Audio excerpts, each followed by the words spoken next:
Top of the hour. A couple of finals as well. Dylan Cecil had just a hit, 11 Ks over 7. White Sox suffocate the Angels 3-0. Hi, I'm Sally Hardy. I am asking you to re-elect John Hardy to the West Virginia House. John is my husband of 24 years and an amazing dad to our daughters. I am proud of this. Hi, I'm Sally Hardy. I am asking you to re-elect John Hardy to the West Virginia House. John is my husband of 24 years and an amazing dad to our daughters. I am proud of this hardworking man who runs a successful business, gives back to the community, and is our valuable delegate. John Hardy is a man of values with a heart of service, and he cares about moving West Virginia forward. Re-elect my husband, John Hardy. Visit Delegate John Hardy on Facebook. Paid for by candidate. I'm Jason Barrett. I'm running for state senate because I believe it's time to build an even better West Virginia. That starts with a less burdensome tax policy, reliable internet service, a strong education system, and a robust tourism industry. I believe this building starts right here in Jefferson and Berkeley counties. I ask for your support and your vote in the May 10th Republican primary. Paid for by Friends of Jason Barrett. With 4 new car dealerships and 4 used car dealerships in 3 states, Parsons is the largest used car and fastest growing new car dealer in the tri-state area. Take Parsons Ford with huge savings on hundreds of new Fords, financing from 0%. Parsons' goal of financing for all, and Parsons' famous above-market trade-in allowances that help make Parsons #1 for used cars too. See why so many won't buy anywhere but Parsons Ford in Martinsburg. We became #1 by making you #1 first. Parsons. Insurance companies like to play games. They say they're on your side, but they aren't. We have a team that can handle any curveball they throw. At Burke, Schultz, Harmon, and Jenkinson, you get a dedicated lawyer, and every case gets a team effort. So you get nearly 150 combined years of experience going to bat for you. And we like to win. Join the team that takes your personal injury case seriously. Burke, Schultz, Harmon, and Jenkinson. We play hardball. Life can get in the way these days. We all know that. Work commitments, social commitments, volunteer commitments, family commitments. You put your heart into all of it. You've got enough to worry about already. Your roof shouldn't be one of those things. Everything should just work. But when your roof is in need of an upgrade, you shouldn't have to worry about that either. Modern Renovations, your 4-state roofing solution. Reminding you that home is where the heart really is. Hi, this is Rob Mario. Larry DeMarco, broker of Modern Realty Results, believes he has some of the best real estate agents in the Eastern Panhandle. Agents at Modern Realty Results have years of experience and knowledge of the local real estate market. Agents within the office work as a team to provide quality customer service. We strive to always ensure client satisfaction through handling every transaction with honesty and integrity, all while offering competitive rates. Modern Realty Results is veteran-owned and managed. Please call 304-262-4222, modernrealtyresults.com. The following is a special sports broadcast presentation of Talk Radio WRNR Martinsburg. Play ball! It's time for the fun and excitement of West Virginia high school baseball. Today's game is being brought to you by Bechtel Jewelers, the Brown Funeral Homes and Cremations, CMA Honda of Winchester, Hagerstown Ford, the Mansion Ferretti Law Firm, the Mountaineer Grill and Pub, the Mirius Group of Financial Advisors, Orsini's Home Store, Modern Realty Results, Kent Parsons Ford of Martinsburg, and the Skinner Law Firm. And now for the pregame show. Let's go out to the field and join our Talk Radio WRNR broadcast team.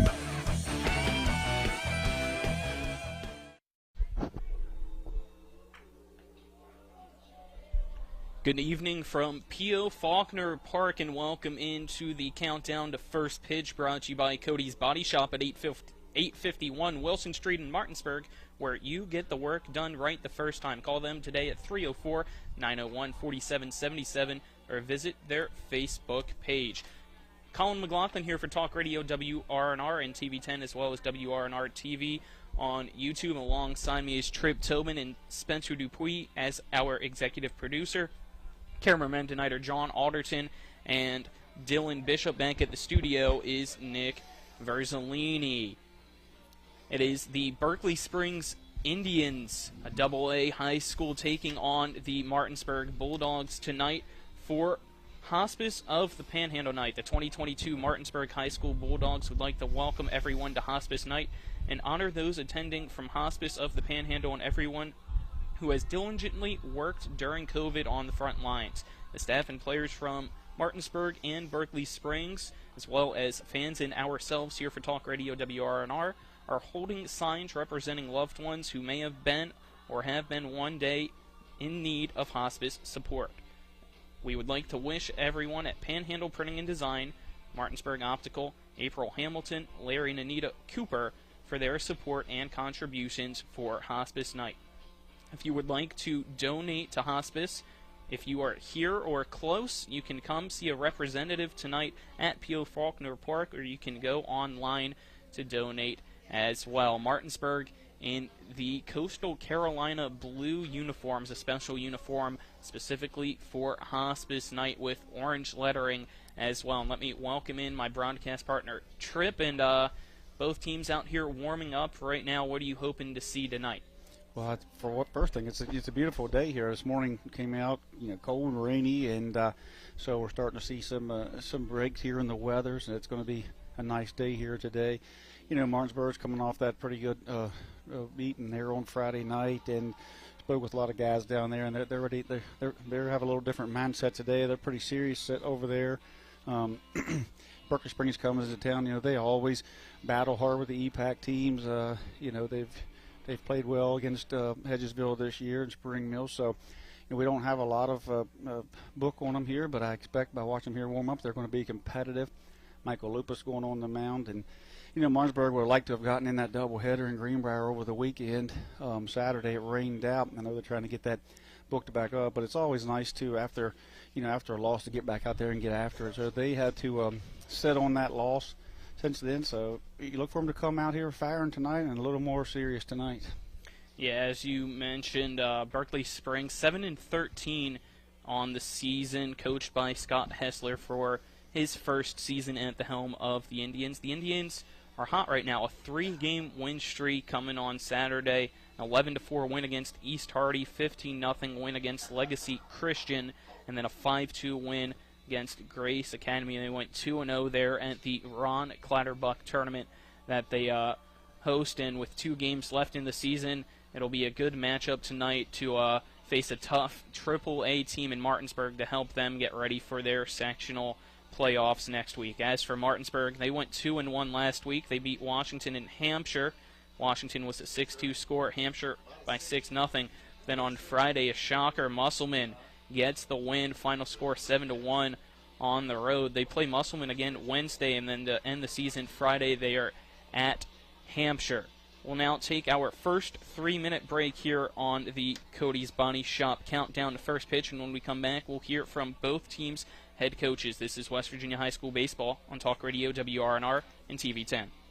When it comes to breast cancer, early detection is the key. During the month of May, WVU Medicine will offer 3D mammogram screening clinics to women 40 and older on select weekdays at our Spring Mills Women's Imaging Center and our Jefferson Women's Imaging Center for just $60. This discount fee helps patients who haven't met their deductible, whose insurance doesn't include one with an annual exam, and for those with no insurance. Schedule your 3D mammogram today. Call WVU Medicine at 1-844-802-2734, option 2.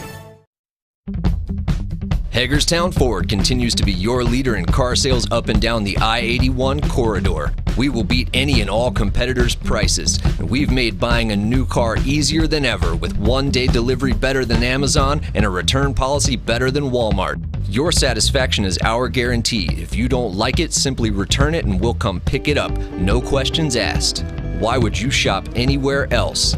At Hagerstown Ford, we take great pride in our community and supporting our local student athletes. That's why Hagerstown Ford is the official car dealership of Shepherd Rams quarterback Tyson Bagent. Our remote buying process has made new car shopping so easy, you'll never even set foot in a dealership. Simply go to HagerstownFord.com and click on the car you want to buy it, or use the Axle Auto app. It's that easy. You can order your new car on any device. Go to HagerstownFord.com and get your new car signed, sealed, and delivered from Hagerstown Ford. The Palace Lounge in Martinsburg has a brand new list of daily specials. Monday, stop on in for burger night or enjoy a nice juicy steak every Tuesday and Wednesday. The Palace Lounge also offers freshly steamed shrimp Thursdays and chef specials every Friday and Saturday. Sunday is all-day breakfast and there are drink specials daily too. So come enjoy the Palace Lounge. You can find them on Facebook or call 304-267-7520. The Palace Lounge is located at 1350 Edwin Miller Boulevard.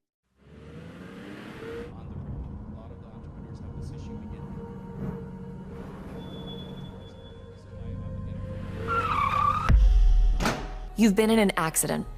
A distracted driver put texting over safety. Your injuries, loss of income, and medical bills can last a long time, even a lifetime. Our job is to try and secure justice that will protect you and your family for the rest of your life. Mansion Ferretti, when you need justice. To every parent with a child entering pre-K through 7th grade, we invite you to consider Airborne Christian Academy. Enrolling your student in a Christian school, it's never been more affordable. With a WV Hope Scholarship offering $4,300 per year per student. And if you've been hoping for alternative ways for your child to flourish academically while remaining true to your faith, we want to partner with you. Check out all the details at airborne.church/school. Now joined by Coach Scott Hessler for the Berkeley Springs Indians. Coach, season winding down. How's your team doing so far this year? Starting to pick up some steam.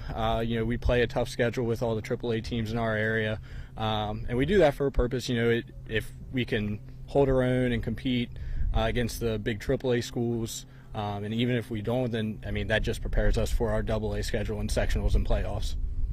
Coming off a great weekend, 3-0 there at the Ron Clatterbuck tournament. 2-0? Okay, 2-0. Thank you for correcting me there. But what did you like from your team there during that?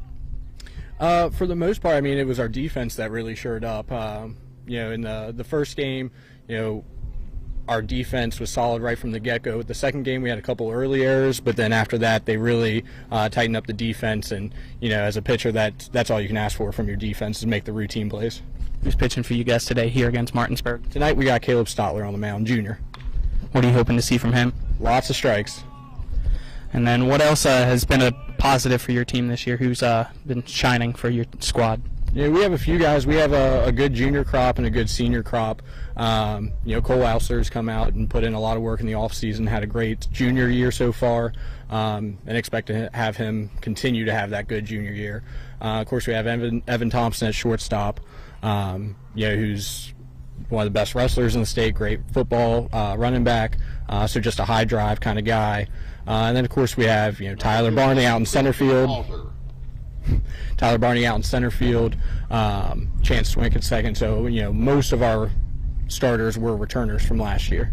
What does your team need to do to pull off an upset here against Martinsburg on the road? Make the routine plays and not beat ourselves. All right, anything else, Coach? No, thank you. Thank you. Good luck. All right, thanks. Looking for some nightlife? Then look no further. Laddie's Bar and Grill has a full bar and kitchen, pool table, and entertainment with great food at affordable prices. You can dine in or carry out by calling us at 304-263-5233. Laddie's is open Monday through Saturdays from 8 a.m. to 3 a.m. and Sundays from 10 a.m. to 3 a.m. We serve breakfast all day long, and our lunch and dinner specials are posted every day on our Facebook page. So stop on in to Laddie's Bar and Grill, located at 107 Lutz Avenue in Martinsburg.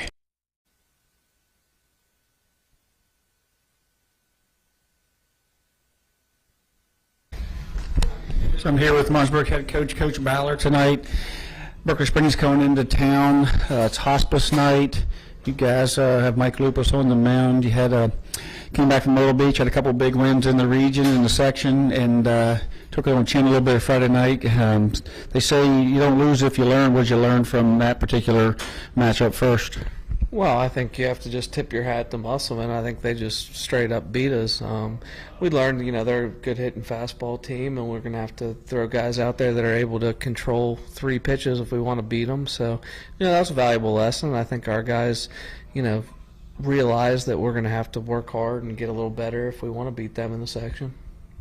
So tonight you see Washington's down at Jefferson, a big matchup down, EPAC matchup down there, a couple EPAC matchups this week, but unfortunately not all those are going to take into consideration considering the voting is tomorrow. Do you have any idea how that will shake out at this point, or you have any, what's your projections there?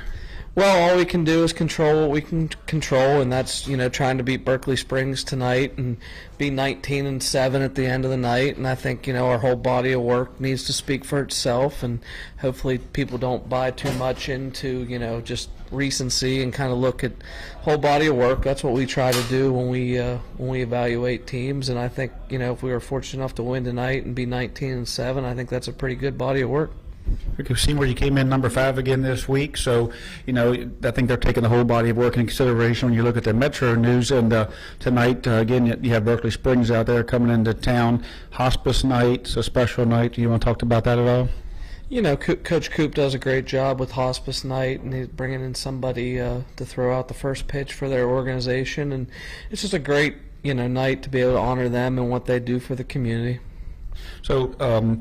Edwards on the mound against Musselman tonight. You have Mike Lupus. Anything you want to let us know there? The freshman's on third base. You feeling pretty good about that? Yeah, it's no different lineup than we've ran out every time Mike's pitched. Oviedo plays third. Mike's been very consistent for us. His last outing against McClancy, I thought was probably his best outing of the year. So we're just looking for him to throw strikes, catch the ball behind him. All right, good luck tonight, Coach. Thanks, Trip. That was your coach's interviews brought to you by Laddie's Bar and Grill, located at 107 Lutz Avenue in Martinsburg. If you're looking for some fun nightlife and great food at affordable prices, then dine in at Laddie's or carry out by calling them today at 304-263-5233. We'll take a 2-minute break now. When we come back, give you the EPAC Baseball Roundup as well as your starting lineups tonight for Berkeley Springs and Martinsburg. This is West Virginia High School Baseball on Talk Radio WRNR and TV 10. We're back in 2 minutes. Providing reliable protection since 1877, we are Farmers and Mechanics Insurance Companies. From small beginnings and over a century later, we maintain our dedication to our policyholders to provide dependable insurance protection and excellent customer service. Protecting everything from your home to your business has never been easier. Our team is here to ensure that you, your family, and your assets are taken care of. We enjoy giving back and doing our part to keep Martinsburg a great place to be.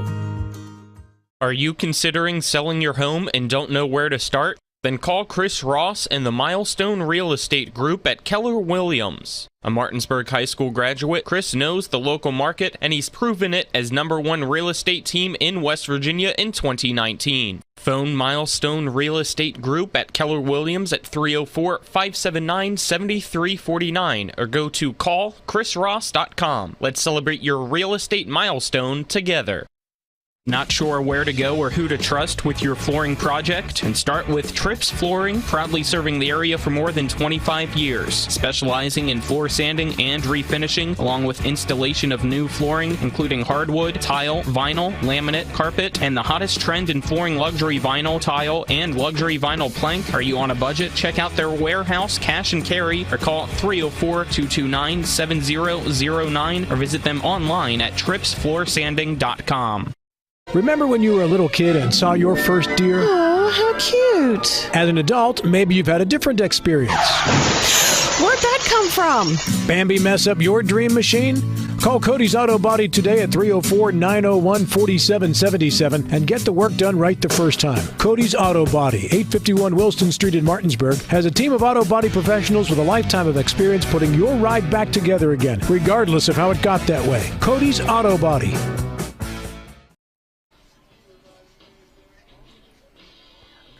Welcome back here to the countdown to first pitch. Colin McLaughlin here alongside me, Trip Tobin and Spencer Dupuy. Our cameramen tonight are John Alderton and Dylan Bishop back at the studio. is Nick Verzolini. Let's get into our EPAC baseball roundup right now, and there's one game currently underway at Washington, and it is a blowout so far between the Jefferson Cougars and Washington Patriots. They're in the bottom of the 7th inning, 1 out, runners on first and second. Jefferson leads 14-1 against Washington, so it looks like the Cougars are going to get a win in that one. In your EPAC baseball roundups brought to you by Burke, Schultz, Harmon, and Jenkinson. Over 120 years combined experience as accident, injury, and disability lawyers. Go to BurkeSchultz.com or call them at 304-263-0900. We play hardball. Also going on here is just starting Spring Mills Cardinals. Spring Mills playing, Spencer. Get your headset on and help us out here. Spring Mills is playing Musselman at Musselman. Big EPAC game here before, they get to voting tomorrow. But other games going on tonight. Obviously, just mentioned the Washington-Jefferson game, Musselman, and Spring Mills game. This is the only other game going on tonight, but a big Tuesday on tap for tomorrow.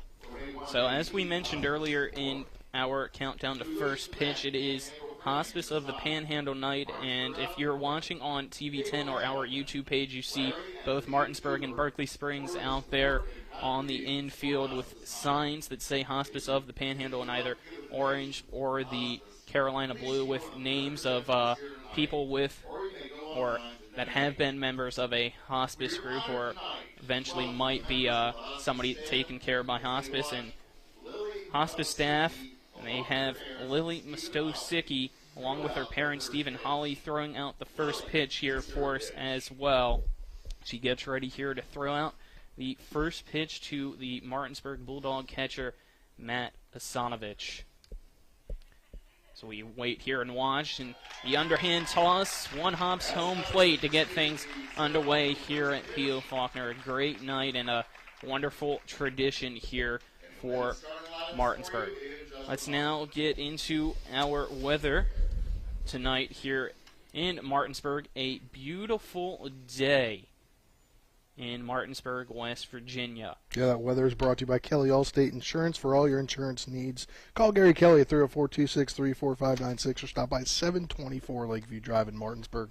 Colin, you have the weather now? I saw you were I'm trying to get it up, but my phone is taking a while to load for some reason here with the weather. All right, I've got the assist I got it need. now. I just had to get out of the app and back in. 78 degrees and sunny here in Martinsburg with 7-mile-an-hour wind. It feels like 78 degrees as well. Beautiful day, and also just ramping up is that Jefferson-Washington game going final 14-1. And now let's get into today's starting lineups brought to you by Trips Flooring. Not sure where to go or who to trust with your flooring needs? Call Trips Flooring at 304-229-7009 or online at tripsfloorsanding.com. And I'll now allow Trip to give you your starting lineups for both teams. All right, for the visiting Berkeley Springs Indians tonight, leading off and playing shortstop is number 9, Evan Thompson. Batting second, doing the catching, number 12, Nathan Gusick. Batting third, playing first base, number 22, Cole Ausler. Doing the DHing tonight, number 6, Regan Johnson. He'll be DHing for the third baseman tonight, number 10, Devin Faith. Doing the pitching tonight and batting fifth, I believe, is Caleb Stotler, number 17. Your second baseman is next in the lineup, Chance Swift, followed by center fielder Tyler Barney. The right fielder is Barkley, and in left field is Garrett Stotler, number 16. And then for your Martinsburg Bulldogs, the homestanding Bulldogs tonight, you'll see Caleb Edwards in the lineup tonight, so that's good to see. And leading off, playing shortstop, number 3, Hudson Clement. Playing left field and batting second, number 4, Landon Sifford. Playing right field, number 14, Isaiah Morris. Batting fourth, number 27, and back in the lineup tonight, hitting and running for himself, is number 27, Caleb Edwards, playing first base. Number 5, batting fifth, Carson Buber, playing second base. In the sixth hole, number 7, your center fielder, Jordan Canby. Doing the pitching tonight and batting seventh, number 10, Michael Lupus. Batting eighth tonight, number 18, Jacob Zittel. He'll be DHing for your third baseman, Brandon Oviedo. And doing the catching tonight, rounding out the lineup is number 8, Matthew Asanovich. Let's now take a 2-minute break, then we'll come back and give our final thoughts here. This is West Virginia High School Baseball on Talk Radio, WRNR, and TV 10. Hi, it's Talk Radio WRNR and TV10 Spencer Dupuis. When I got into a car accident and needed to get another vehicle, I wanted to go somewhere I could trust. So I went to the Heffley Motor Company at 993 Hedgesville Road. As a first-time car buyer, I really didn't know what to expect. But at Heffley, they treated me like family. Every step in the process was seamless. Not only did they give me a great deal, but they also helped me secure an amazing interest rate. Now I know firsthand why Heffley has such a great reputation in this community. I ride with Heffley Motor Company, so you should too. This is Matt Miller, along with my wife, Dale. As homeowners, we've been through the mortgage process several times, and each time we went to Mark and Cheryl Savitt at the Mortgage Center. They treat you like family with personal one-on-one service, walking with you through the process from application to settlement. Plus, low interest rates and closing costs. The Mortgage Center is on Edwin Miller Boulevard in Martinsburg. Phone 304-267-9040. Or online at mortgagefinancing.com. NMLS number 237527, equal housing lender. Play ball! The pregame is over, and we're ready for today's opening pitch and the play-by-play. Today's game broadcast has been brought to you by Cody's Auto Body, Laddie's Bar and Grill, Trips Flooring, The Mortgage Center, Gary Kelly Allstate Insurance, Burke, Schultz, Harmon, and Jenkinson, the Heffley Motor Company, the Palace Lounge, Farmers and Mechanics Insurance Companies, Milestone Realty, and by WVU Medicine, Berkeley, and Jefferson Medical Centers. So let's return to the field and rejoin our Talk Radio WRNR broadcast team. What? I think Spencer's Hold on, we're back in a couple. Welcome back here to P.O. Faulkner Park. Both teams going out on the baselines with the PA announcing the starting lineups for Berkeley Springs, followed by Martinsburg. And to wrap things up here in our countdown to first pitch, we'll now hear from Tripp with his final thoughts. I think the final thought is when you see where Washington took it on the chin from Jefferson, certainly Martinsburg has a chance tonight, and also Musselman, depending on how those two teams perform, that could round out who turns out to be the number 2 in the section seed. I think Martinsburg knows how important that is, so look for them to come out and take this game pretty serious and try to make a statement here tonight. And those are your final thoughts there from Tripp. And you got to think. So Musselman, Spring Mills tonight. Spring Mills got to be kind of flying high off their EPAC win on Friday afternoon trip. So they might try to come in and play spoiler against Musselman. Yeah, I talked to Chase Herndon. He came here after that matinee, and I said, see where you went. He did really well at the plate, and they played pretty well. And I said, looks like you guys are starting to find a little groove there. And he told me, he said, I think we can make a run at it, Coach. So, that's baseball's 90% mental, the other half is physical. As I was going to mention there, the voting for the region will take place tomorrow, and we'll have to wait and see if we hear the results of that tomorrow as well, or if it'll be towards the end of the week as the season ends as well. So it is Martinsburg taking on Berkeley Springs here at P.O. Faulkner tonight. We'll take another 2-minute break, and then we'll be back for your first pitch. This is West Virginia High School Baseball on Talk Radio, WRNR, and TV 10. We're back in 2 minutes. Hi, this is Rob Mario. Larry DeMarco, broker of Modern Realty Results, believes he has some of the best real estate agents in the Eastern Panhandle. Agents at Modern Realty Results have years of experience and knowledge of the local real estate market. Agents within the office work as a team to provide quality customer service. We strive to always ensure client satisfaction through handling every transaction with honesty and integrity, all while offering competitive rates. Modern Realty Results is veteran-owned and managed. Please call 304-262-4222, modernrealtyresults.com. With 4 new car dealerships and 4 used car dealerships in 3 states, Parsons is the largest used car and fastest growing new car dealer in the tri-state area. Take Parsons Ford with huge savings on hundreds of new Fords, financing from 0%. Parsons' goal of financing for all. And Parsons' famous above-market trade-in allowances that help make Parsons #1 for used cars, too. See why so many won't buy anywhere but Parsons Ford in Martinsburg. We became #1 by making you #1 first. Parsons. Insurance companies like to play games. They say they're on your side, but they aren't. We have a team that can handle any curveball they throw. At Burke, Schultz, Harmon, and Jenkinson, you get a dedicated lawyer, and every case gets a team effort. So you get nearly 150 combined years of experience going to bat for you. And we like to win. Join the team that takes your personal injury case seriously. Burke, Schultz, Harmon, and Jenkinson. We play hardball. Hi, I'm Sally Hardy. I am asking you to re-elect John Hardy to the West Virginia House.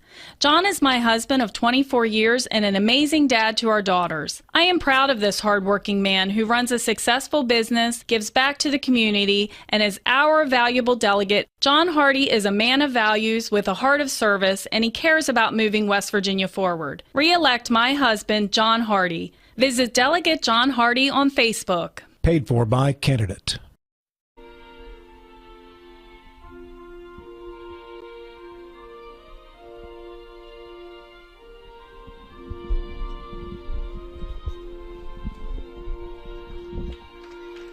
The national anthem concludes here, and we'll get underway between Berkeley Springs and Martinsburg. Let's take a look at the starting pitcher now for the Martinsburg Bulldogs, and it's Michael Lupus.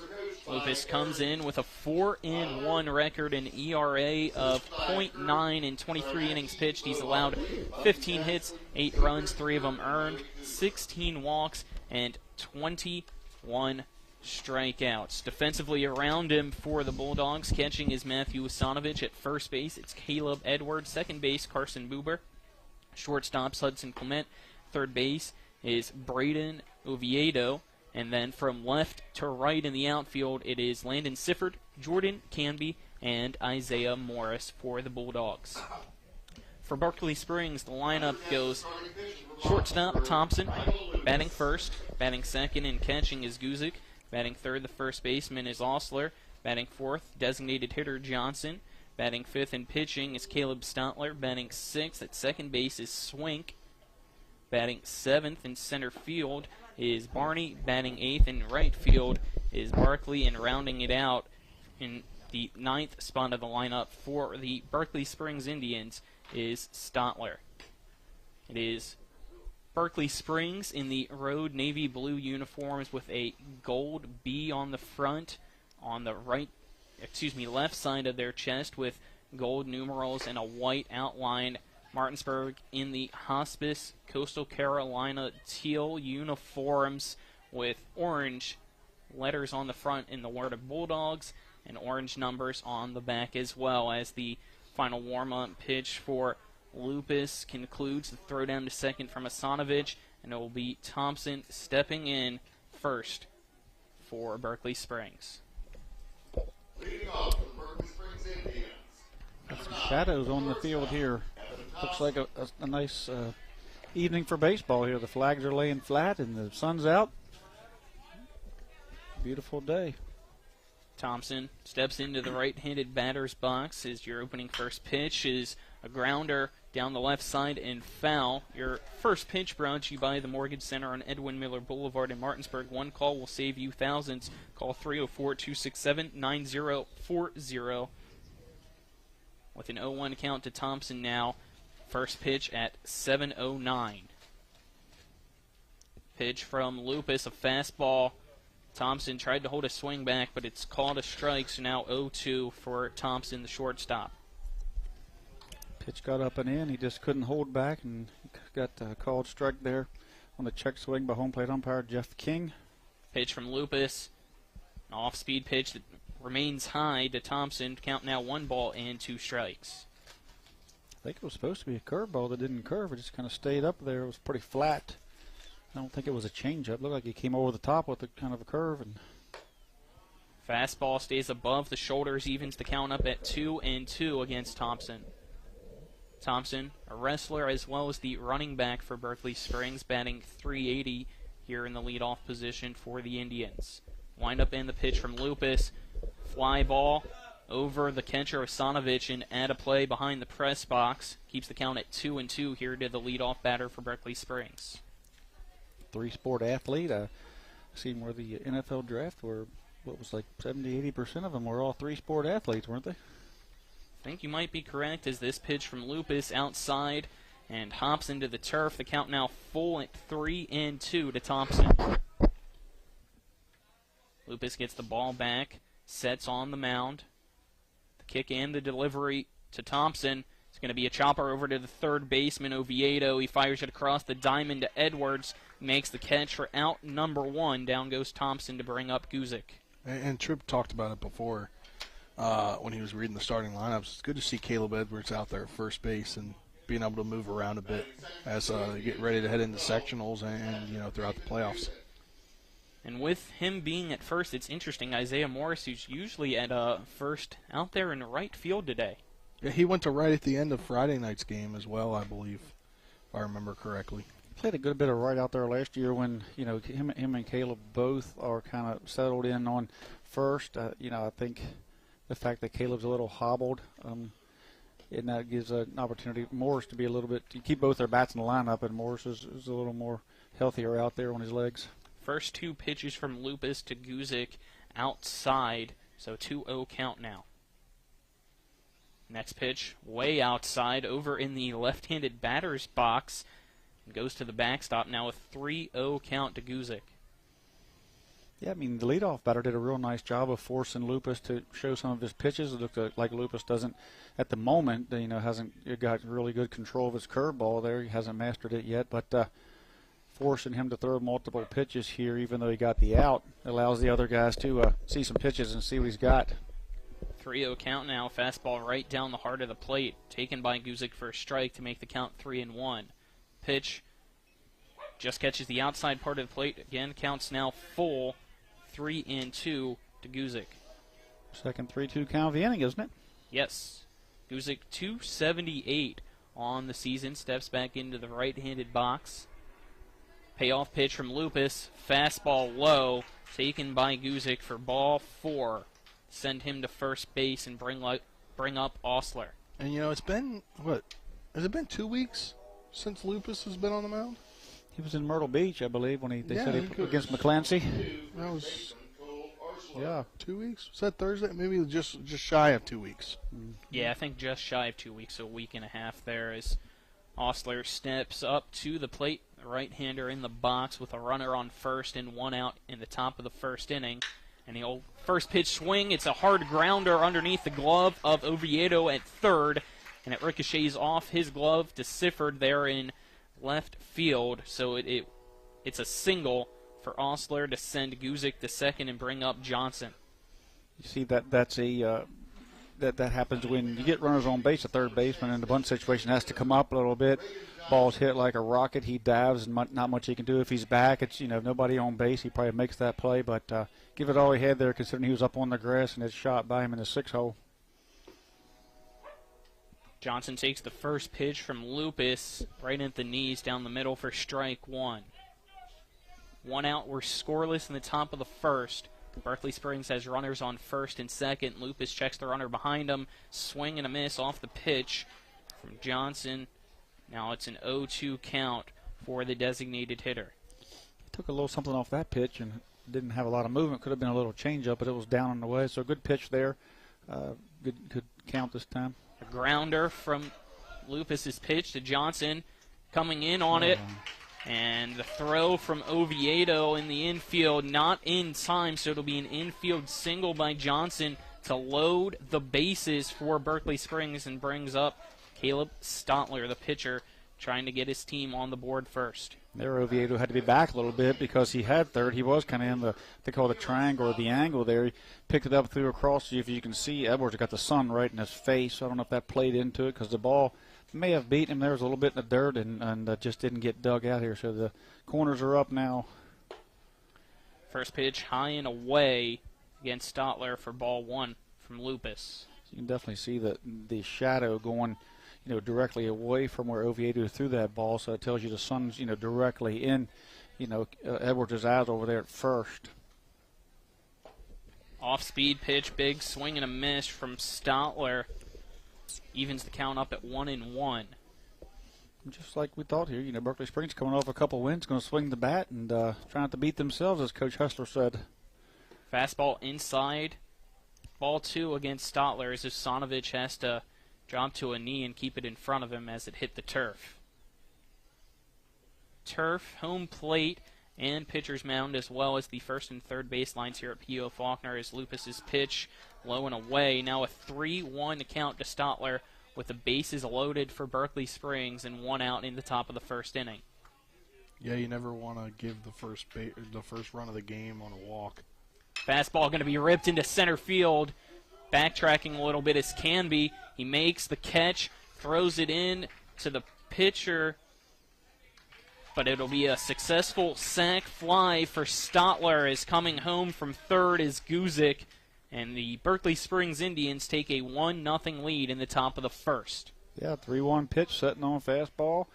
He drove it dead into center field. Lupus had to come back here and, cover behind the plate. Edwards comes over to be the cutoff man. The guy on second never really made an attempt. There wasn't much play at the plate, so Edwards just cut it off there at the mound, and now we have first and second with 2 outs and a 1-run lead for Berkeley. First pitch from Lupus, fastball outside against Swink for ball 1.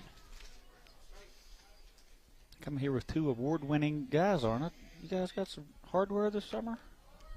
Or was that Nick? Me and Nick and I. Yeah. Well, me and Colin don't have no...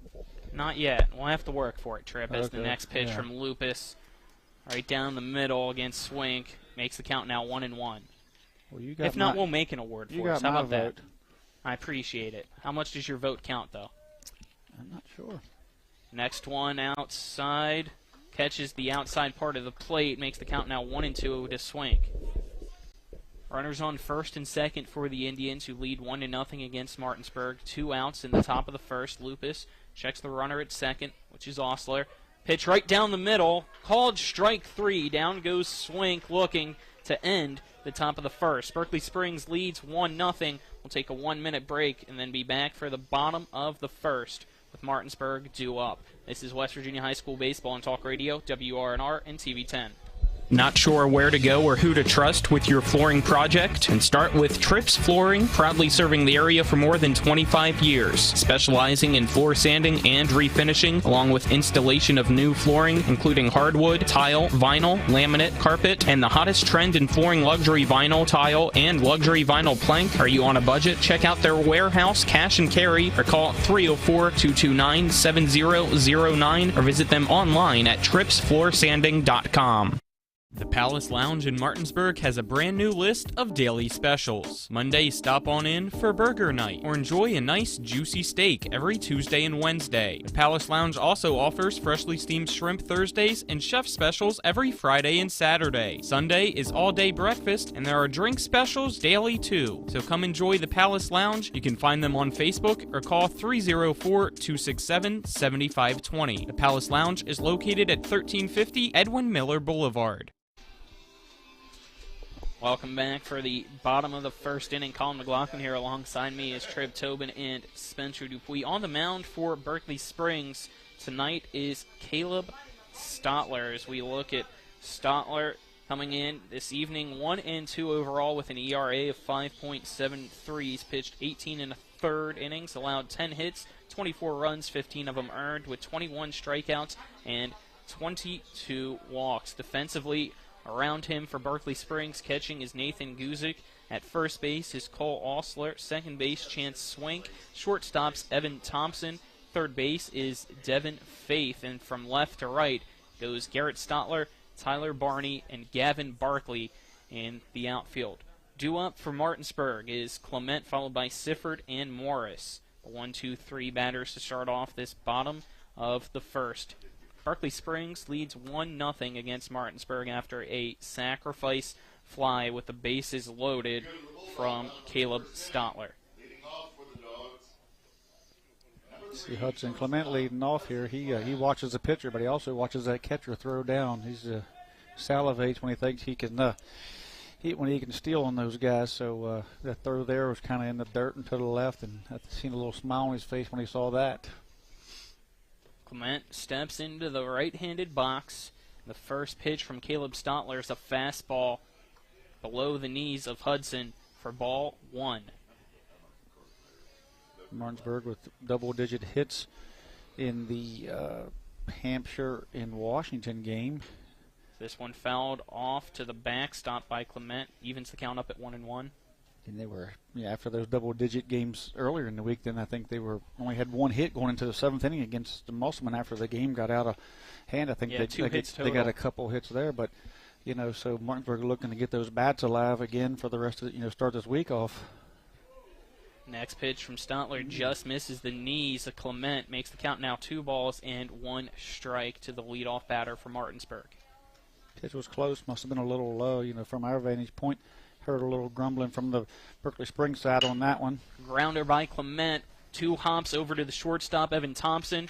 Thompson fires it over to Alsler at first, pulls him off the bag, but he's able to tag the chest of Clement for out number 1 to bring up Sifford. More like Clement just ran into the mitt there. Yeah, we've seen it's kind of hard to dodge and also have to tag first base at the same time.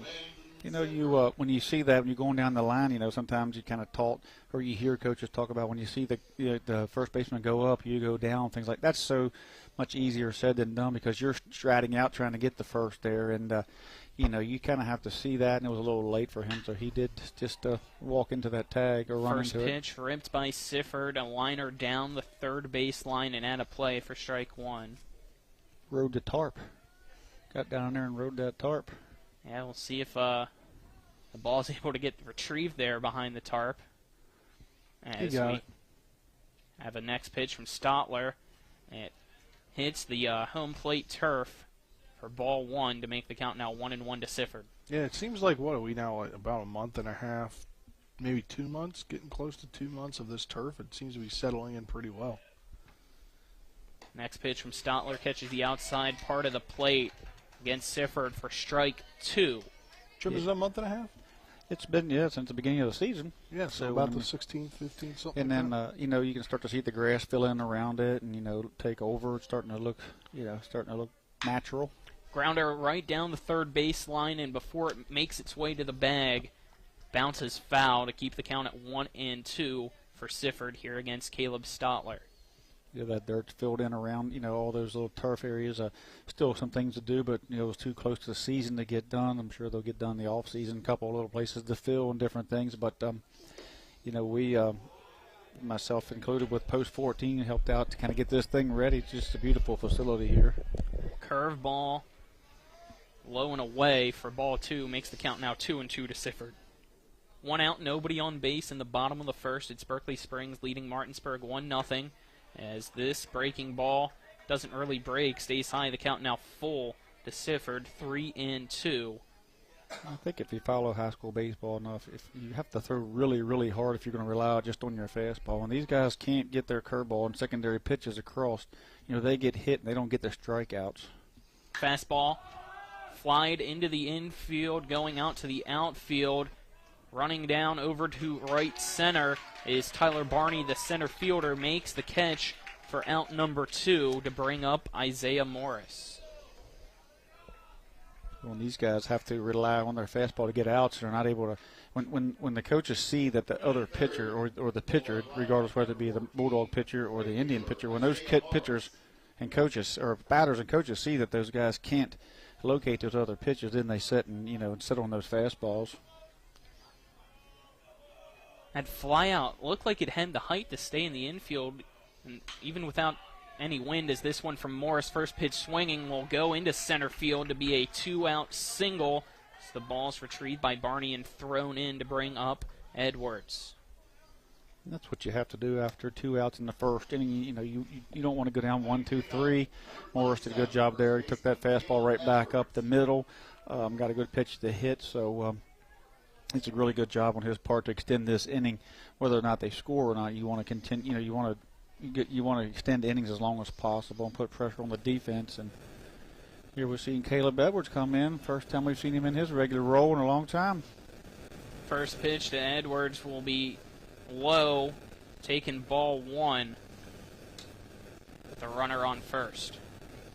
We apologize here for a little static in the background of our audio. We'll try to get that fixed here as we continue the broadcast. It's a 1-0 count now with 2 outs and a runner on first in the bottom of the first for Martinsburg. Pitch from Caleb Stotler below the knees of Caleb Edwards, a 2-0 count now. A bit of a dirt ball there he picked up. A good read over there by Morris. He seen the ball. He read the ball down there as it left the pitcher's hand. Got a little secondary jump, but the catcher kept it down in front of him. Did a good job. And Spencer got the static out. There you go. Morris takes a lead off first. Caleb Stotler looks over his shoulder behind him at the runner. Pitch. Inside, 3-0 count now to Caleb Edwards. Might have jinxed it a little bit there, Tripp. Yeah, strike zone's a little different than we've seen Friday nights. You know, you got to be around the plate here. Friday night was extended a bit. Extended a bit? That's what Tripp? I said. How about a lot? This one almost hits Edwards, but it's a 4-pitch walk against Caleb Edwards to bring up Buber. Are you saying that might have been a strike Friday night? That pitch straight there? If it was, I feel like you would have marched your way down there to argue with the home plate I think umpire. it would have had a Tripp. chance on Friday night. That strike zone was the widest strike zone I have ever seen. Even Angel Hernandez's strike zone is tighter. Well, Buber due up now for Martinsburg, and he steps into the box and calls timeout before stepping back in. Everyone who's ever umpired for money or for free is listening in thinking they're going to get on the Facebook page and YouTube page and tell you to get that gear on now. That's why I refrain from it. Caleb Stotler steps off the mound to force Morris to slide back into second. 2 runners on, 1 on first, 1 on second for Martinsburg here in the bottom of the first. Berkeley Springs leads 1-0 with 2 out. Stotler again throws off. Morris was off. Had a huge lead. Does not slide in, but his foot taps the bag before the tag can be applied by swing, so he's safe. That one was as close as it can get, though. Yeah, he needs to get down there. If you could, was there a video of that at home? Could the viewers at home see that play? Another throw. Sliding in is Morris. Not safe. zoomed in, but yeah, they can see the play. So when you see the very first play when he come back in on his feet, that's exactly how Raleigh Bub's season got interrupted. He went in foot first and kind of did the pirouette around, rolled over on that ankle, and that's what happened. So it's very important that these young men get down. You know, don't go in there and try to stomp that foot in and let that cleat dig in. That's what caused his injury out there at Hedgesville when he was in, I believe, Hampshire County that night. And I got words talking to him that he's going to be back Tuesday. So it looks like we're going to see Raleigh Bub back as well. So we've seen Caleb make his way back in the lineup. We've seen Paulson make his way back in the lineup, and a few other guys getting healthy. So we're going to have a really good section regardless of the seedings. You know, we're going to see what the best of teams have to offer, not see a team that's down a player because of an injury, which you hate to see. Nathan Guzik went out from behind home plate to talk with his pitcher Caleb Stotler. As that visit concludes, Caleb Stotler now throws back over to Swink at second, and not much of a lead this time from Morris, and he just has to lollygag his way back onto the base. The pitch fouled off now to Buber. Finally, we get the first pitch of the at-bat. It's going to be fouled behind home plate. Makes the count now 0-1 to Carson Buber. Was that 3 pickoffs and a mound visit before 3 he ever pickoffs, threw? mound visit, and then another pickoff. 4 so pickoffs. 4 total. So Buber finally got the swing. Next pitch, a fastball low and inside. Evens the count up at 1-1 now to Buber. It is 1-0 Berkeley Springs here at P.O. Faulkner Park against Martinsburg. The windup in the delivery from Stotler. Big swing and a miss. Makes the count now 1-2 to Buber. There's 2 outs here in the bottom of the first. Standing on first base is Caleb Edwards after a walk, and Isaiah Morris on second after he hit a single into center. Buber's a streaky guy. He's got a good average.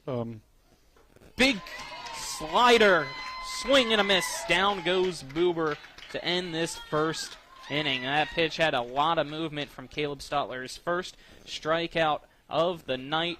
We'll head to the second.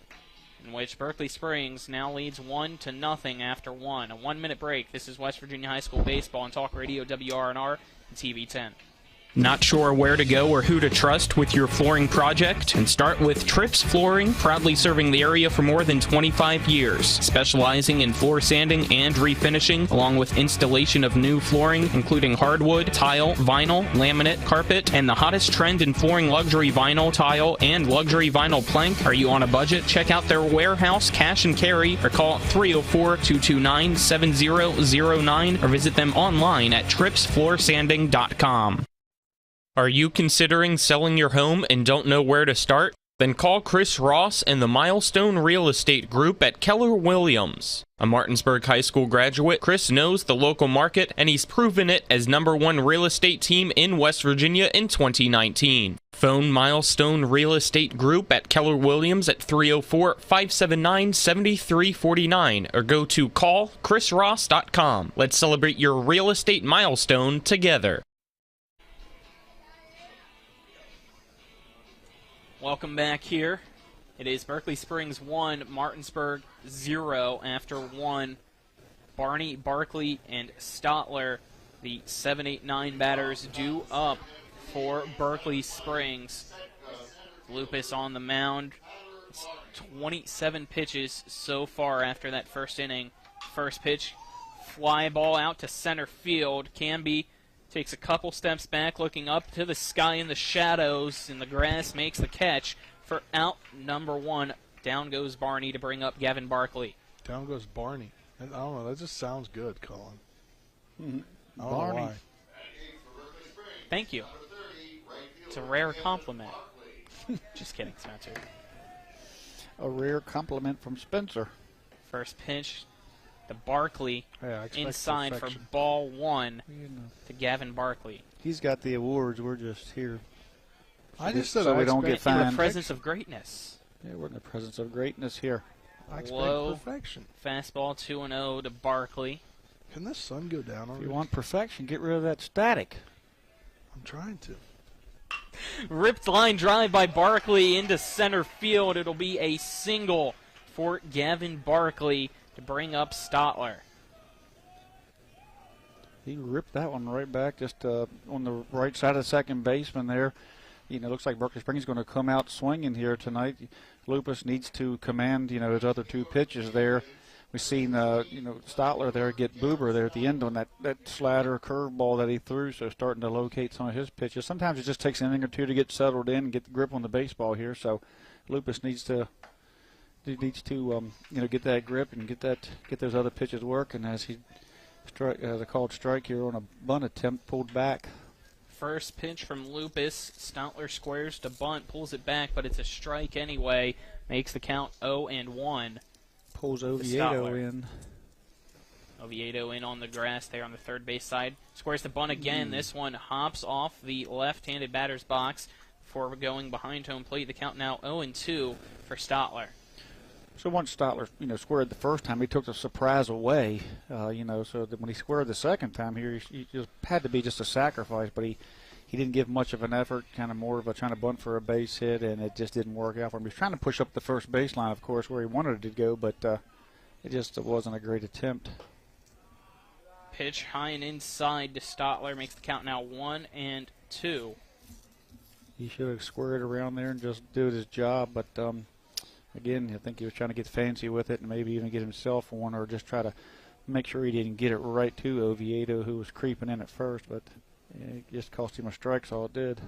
Pitch from Lupus to Stotler. Swing and a miss. Down goes Stotler for the second strikeout of the evening by Michael Lupus. So 2 outs. To the top of the lineup we go with Evan Thompson up the bat and a runner on first here in the top of the second. Berkeley Springs leads Martinsburg 1-0. Thompson in the first inning, leading things off, grounded out to third base for out #1. As he steps into the right-handed box and takes the first pitch from Lupus, which is a curveball right down the middle. It was but up. Outside. I think he or left, up? Okay. Yeah, I believe he left it up there. I think umpire Jeff King called it up because it just didn't quite bite, but it did have some movement that time. Throw over to first, sliding in head first is Barkley. safely as there was no tag applied by Caleb Edwards. So it's a 1-0 count now with 2 outs. Throw was wide. And Evan Thompson up to bat. And Edwards is really struggling to see over there already, so I would kind of not expect, that pickoff move there at the moment. Fastball right down the middle, fouled over the press box and out of play, evens the count up 1-1 against Evan Thompson. Starting to see some shadow, but just hasn't reached first base over there yet. So and now it's directly as it's going down into Caleb Edwards' face. He's got the glasses on, his hand up, so any throw over there could be dangerous. Lupus nods his head. Going. The delivery, swing and a miss from Thompson. The throw down by Sonovich almost goes into the outfield, but running from short over to second is Hudson Clement to keep it in the infield. He was acting like a wide receiver there, like he was catching another touchdown in the state championship. Yeah, he certainly spread out. Like there. the one amazing catch he made in the state championship. Well, he did have 4 catches and then 4 as well, rushing-wise, for a total of 8 touchdowns. That one catch. You got to be more specific. The one now, catch I know he was the going over one-handed the middle. catch that you're talking about, yes. Breaking ball, grounder over to the shortstop, Hudson Clement. He scoops it up, fires it across the first. Off the bag is Edwards. It goes over into the first base dugout area. That's going to allow Gavin Barkley to score and Evan Thompson to second. It's now 2-0 Berkeley Springs in the top of the second inning. He was kind of holding the runner there. He got caught a little bit out of position, did Clement, so he had to retreat back to his right, and then he fielded the ball. And without being able to step, he just, as he was going to his right, he just kind of, without a step, turned and threw all arm and threw wide. And with that sun and going on it, he didn't get a good read on it over at Edwards, and he had to chase it down the line, which, now you got an error that cost the run here. First pitch swinging is Guzik. He fouls it out of play for strike 1. 0-1 count with 2 outs against Guzik, a runner on second. It's Evan Thompson in a 2-0 lead for the Berkeley Springs Indians here against Martinsburg. Lupus looks at the runner behind him. Breaking ball that stays high, evens the count up at 1-1 to Guzik. If he needs to bring that down, but not down directly into the strike zone. Down, start it at the waist and drop it out the strike zone. Because if he starts it there and hangs it mid-strike zone, it's a very hittable pitch. Fastball right down the middle, ripped into right field. Backing up is Morris. It goes over his head. One hops all the way to the wall. It's going to allow one runner to score. A stand-up double for Guzik makes it 3-0 Berkeley Springs in the top of the second inning. Yeah, that ball was hit hard. Off the right-handed bat, tailing away directly at Morris. Morris looking up into the sun, and plays the field a little differently out there than, let's say, Wilt or one of the other guys. But I don't believe anybody out there could make that catch, not making that point. But the point is that he kind of read it, and then he just had to chase it because it was just hitting one hop the fence out there. So not a lot Morris could do there, and just was hit hard. And again, like I said, if Lupus needs to get that pitch, work on those pitches. Looks like we got a courtesy runner out on second for Berkeley Springs, as this runner is courtesy of Jason Barrett, Fort State Senate, a conservative fighter for Jefferson and Berkeley counties. As Osler takes the first pitch for strike 1.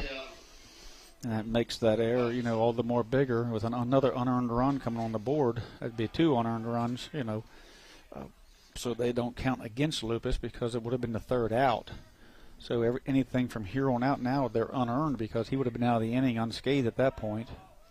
1-1 is the count now as the pitch from Lupus going to be fouled into the backstop for strike 2 against Osler.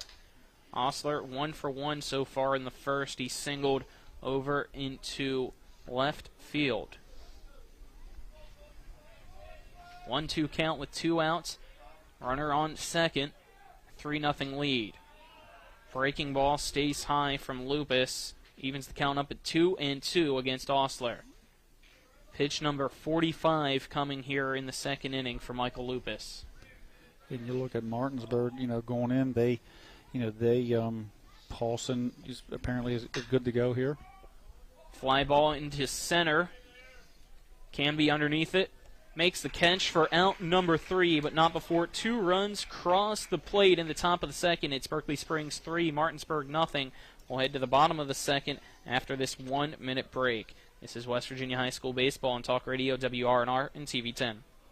With 4 new car dealerships and 4 used car dealerships in 3 states, Parsons is the largest used car and fastest growing new car dealer in the tri-state area. Take Parsons Ford with huge savings on hundreds of new Fords, financing from 0%. Parsons' goal of financing for all. And Parsons' famous above-market trade-in allowances that help make Parsons #1 for used cars, too. See why so many won't buy anywhere but Parsons Ford in Martinsburg. We became #1 by making you #1 first. Parsons. I'm Jason Barrett. I'm running for state senate because I believe it's time to build an even better West Virginia.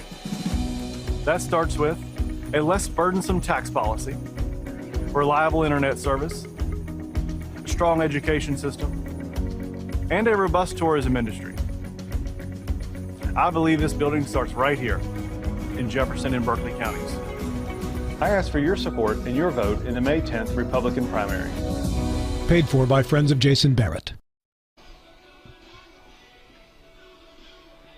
Welcome back here. Bottom of the second we go. Due up from Martinsburg's Canby, Lupus, and Zittel, the 6, 7, 8 batters for the Martinsburg Bulldogs as they trail Berkeley Springs 3-0 after the Indians extended its 1-0 lead to add 2 more there in the top of the second inning.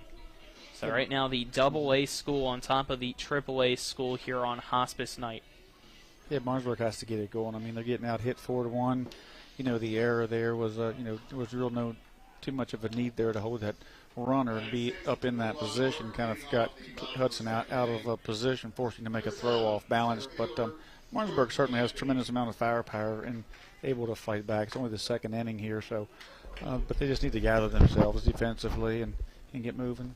First pitch from Caleb Stotler, high and outside to Canby for ball 1. Next pitch going to be ripped into left center field. One hops to the left fielder, so it's going to be a lead-off single to start off the bottom of the second inning by Canby. And that's what you needed right there from Canby, is to get a lead-off hit. Maybe the line will start moving. It's contagious. Hitting's contagious. Brings up Michael Lupus, pitcher tonight for Martinsburg. Comes in batting .269 for the Bulldogs. One of the 3 Bulldogs homers on the season. Yeah, when you look at Zittel and Edwards and some of the bigger guys, and then we have the home runs coming out of Buber, Canby, and Lupus. Down in Mingo Bay. Yeah. First pitch taken by Lupus, low for a ball. Different balls down there, hot balls down there. I mean, it's a lot warmer down there, too, comparatively up here in the Panhandle. I don't know. It is 78 degrees here. I'm talking about now, but I was talking about when they went down the week prior. It wasn't that warm. I am so surprised nothing's went out this park this year. They must be using those red dot balls, those restricted flights. Next pitch, taking a ball as well, so it's a 2-0 count here to Lupus with a runner on first. Yeah. 3:05 down the line. We haven't seen a home run here yet. Next pitch, low, off the glove, running over to second base and sliding in safely as Canby off the wild pitch, and a 3-0 count now to Lupus. Now you got a runner in scoring position here. Very for Lupus. Very good read there by Canby. Most of the time when a catcher keeps the ball in front of him like that, the runner stays back, but it got far away from the catcher in front too, and Canby, just with that kind of speed and aggressiveness, is gone and in there easily. Fastball right down the middle to Lupus for strike 1. 3-1 is the count now. Nobody out and a runner on second for Martinsburg as they look to finally get on the scorecard, trailing 3-0 against Berkeley Springs.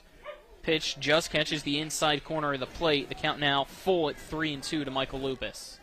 And the umpire, Jeff King, has given that strike, there on the black, on that side, both sides, and he's within a good strike zone. That one pitch to Lupus was up a bit.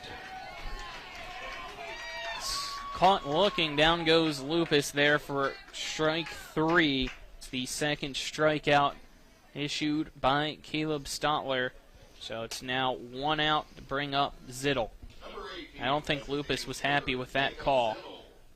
And it looks like Aaron Byler also asking the home plate umpire about that call too. I think he was asking, was it on the swing or was it a call third strike? Because he definitely didn't take a swing at it, and he didn't ask for an appeal or anything. But I think Jeff King had called it on the, on location.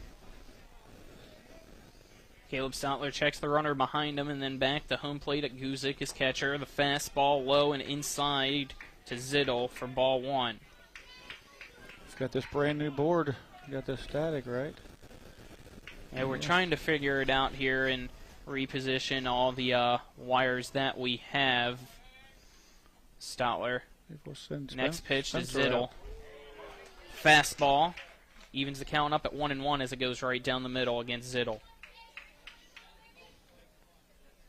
Zittel coming in 137 batting average-wise. He has 12 RBIs, looking to make it 13 with a runner in scoring position on second and Canby. His fastball hops off the turf home plate for ball two. Zittel not in the lineup there Friday, but prior to that was a pretty hot hitter. I think the lineup was just a tough night to try to get the best defense in there and DH in there. Hard grounder over to the shortstop, Thompson. Thompson checks the runner at second before throwing over to Osler at first for out number 2 to keep the runner at second. So 2 outs, runner on second to bring up Matt Sonovich. Yeah, that was kind of just a few feet away from one side of the shortstop, or, too far between the base, from getting into the outfield and being another hit there for Zittel, who's had kind of a tough time on the season. He could have easily hit it hard enough on the barrel to get it to deserve a base hit out of it, but right at him. So he'll tell you he found the barrel there. He'll be okay with that. It's as Sonovich takes strike one down the middle there. But, when those guys get out, when they find a barrel like that, they can take it a little bit. But when they have bad at-bats, they struggle with that. 0-1 count, 2 outs. Caleb Stoutler's pitch to Sonovich inside off the glove of Guzik, but he's able to keep it in front of him. Pretty close to hitting him. Yeah, I'm not sure if that's a pitch that he's gripping that's causing that little bit of run that runs in a little bit, or if he gets kind of lucky with the grip or something. But he certainly has a pitch there every now and then that kind of runs in on the righty. Next one, a big swing and a miss off the fastball. Makes the count now 1-2 to Sonovich. And Stoutler, I believe, his velocity has picked up a little. I don't know if it's just getting through that first inning or getting the lead or what, but he certainly has loosened up a bit. Breaking ball just misses outside, evens the count up at 2-2 to Sonovich now. Bottom of the second inning. He didn't hit a spot there, but he didn't get a strike there, but he hit a spot, so that tells you he's starting to control that curveball a bit. 2-2 count, grounder, chops over down the third base line, and coming in on its third baseman, Devin Faith.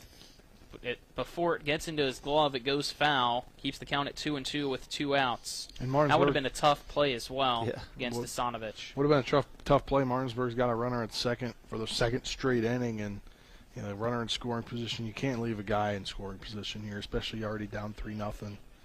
Sonovich needs to find barrel to the bat, bat. What's the phrase? Barrel to the ball. Found a barrel. And he does, but it's a grounder over to the second baseman. Swing, drops to a knee, throws it over to first. Osler makes the catch for out number 3. So they do leave that one runner on base at the end of 2. It is 3-0 Berkeley Springs. We'll be back in 1 minute. This is West Virginia High School Baseball on Talk Radio, WRNR, and TV 10. Hi, it's Talk Radio WRNR and TV10 Spencer Dupuis. When I got into a car accident and needed to get another vehicle, I wanted to go somewhere I could trust. So I went to the Heffley Motor Company at 993 Hedgesville Road. As a first-time car buyer, I really didn't know what to expect. But at Heffley, they treated me like family. Every step in the process was seamless. Not only did they give me a great deal, but they also helped me secure an amazing interest rate. Now I know firsthand why Heffley has such a great reputation in this community. I ride with Heffley Motor Company, so you should too. Looking for some nightlife? Then look no further. Laddie's Bar and Grill has a full bar and kitchen, pool table, and entertainment with great food at affordable prices. You can dine in or carry out by calling us at 304-263-5233. Laddie's is open Monday through Saturdays from 8 a.m. to 3 a.m. and Sundays from 10 a.m. to 3 a.m. We serve breakfast all day long, and our lunch and dinner specials are posted every day on our Facebook page. So stop on in to Laddie's Bar and Grill, located at 107 Lutz Avenue in Martinsburg. Welcome back here. Top of the third we go. It's Colin McLaughlin here for Talk Radio WRNR and TV10. Alongside me is Trip Tobin and Spencer Dupuis. Our cameramen tonight for the TV10 sides, Dylan Bishop and John Alderton. back at the WRNR studio is Nick Verzolini.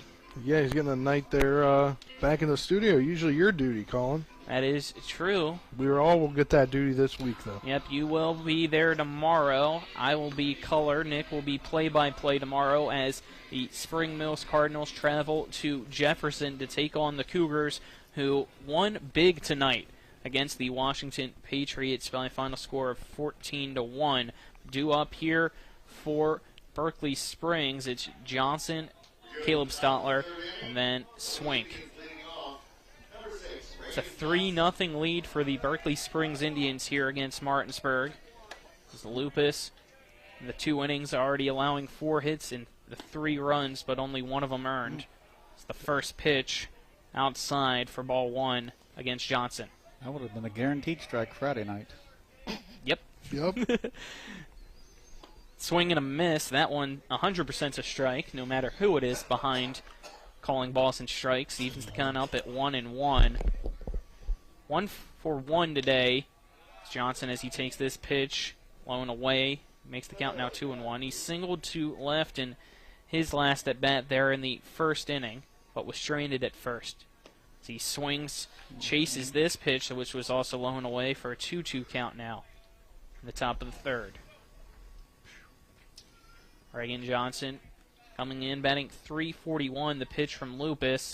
Going to be a high fly ball into right center field. Morris running in on it, makes the catch for out number 1 to start off this top of the third inning. We've got a score update for you. Musselman on top of Spring Mills 2-0. 1 in the first, 1 in the third. There in the bottom of the 4th inning as Musselman has a runner on first. Musselman breaking the top 10 for the Kyle Lohr at the plate currently after a single from Rutherford.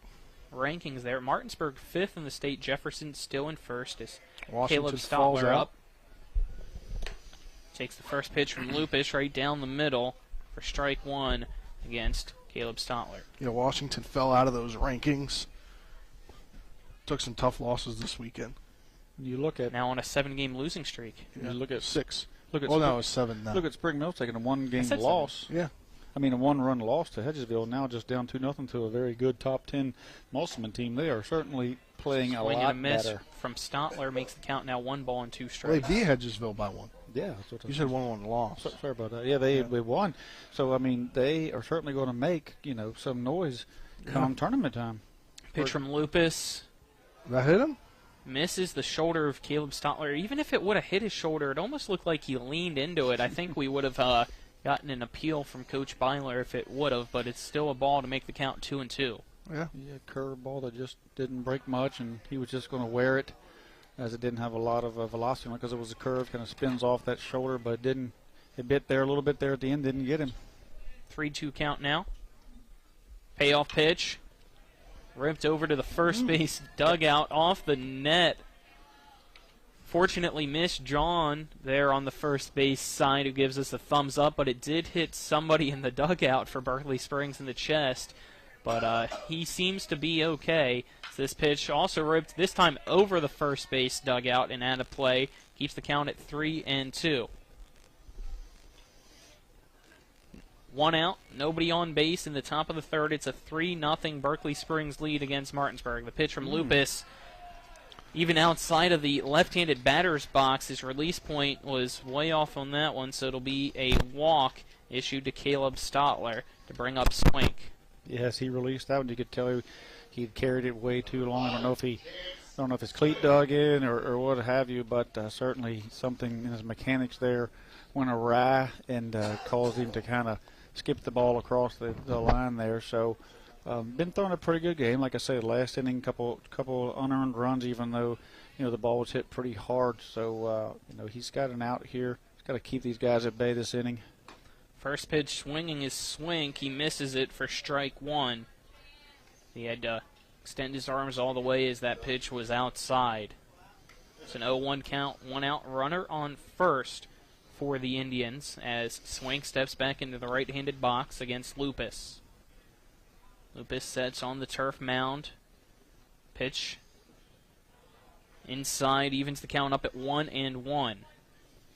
Swink in his first at bat to end the first inning was a strikeout looking. 1-1 count. Coach Hessler giving a lot of signs over there. I don't know if they're going to try to hit and run, bunt, or if he's just giving some bogus signs to get Martinsburg to react. But the pitch looks like the runner's going. Great jump. No throw down, so that'll be an easy steal there for Caleb Stotler. He slides into second. The pitch was a ball as well for a 2-1 count.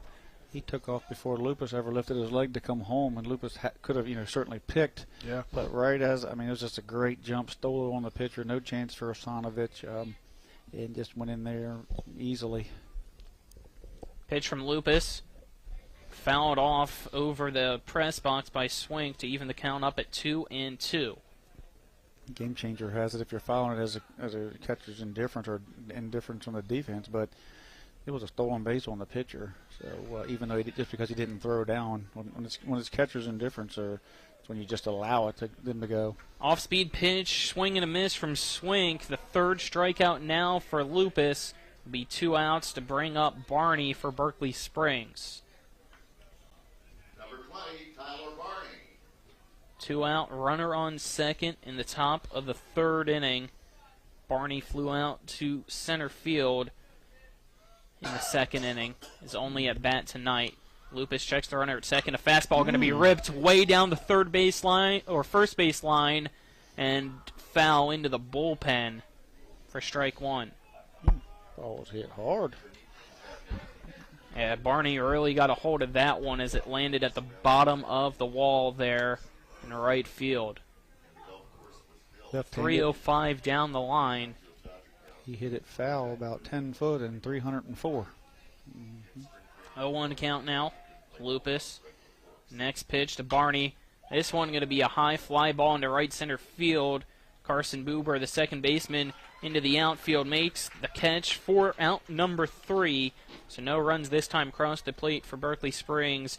In the top of the third, it remains 3-0. We'll head to the bottom of the third after this 1-minute break. This is West Virginia High School Baseball on Talk Radio WRNR and TV 10. Life can get in the way these days. We all know that.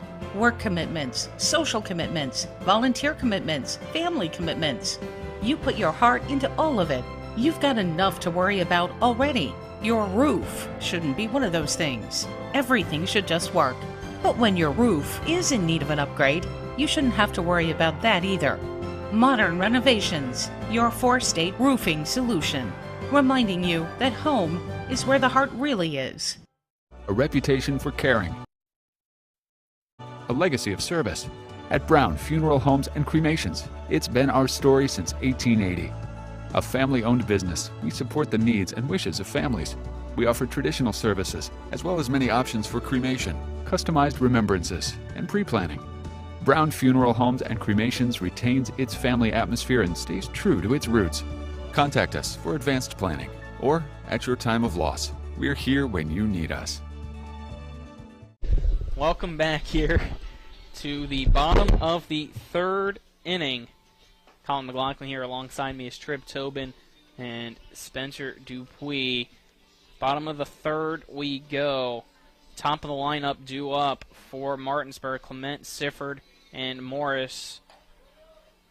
As Hudson in his last at-bat grounded out to the shortstop to start off the bottom of the first inning. Martinsburg trails 3-0 here against Berkeley Springs. Yeah, I mean, Martinsburg needs to certainly start something here. I mean, it's just only the bottom of the third, but you certainly don't want to chase, next thing you know, 3 outs here, 3 outs there, and it's the 5th, 6th inning. You don't want to be still chasing. So now right now you need to get your leadoff man on and do what they do best, use that speed, create some defensive chaos for Berkeley Springs, and which in turn creates runs for Martinsburg generally.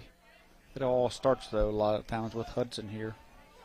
Hudson steps into the right-handed box against Caleb Stotler. The first pitch hits the turf and outside for ball 1 to start off the bottom of the third inning against Hudson Clement. Seeing the sun going down now. The sunglasses are coming off, and the visibility over there at first is no longer an issue from the sun. So no wind here at P.O. Faulkner Park as well, which is very unusual, as next pitch from Caleb Stotler, low and away to Clement, makes the count 2 balls and no strikes.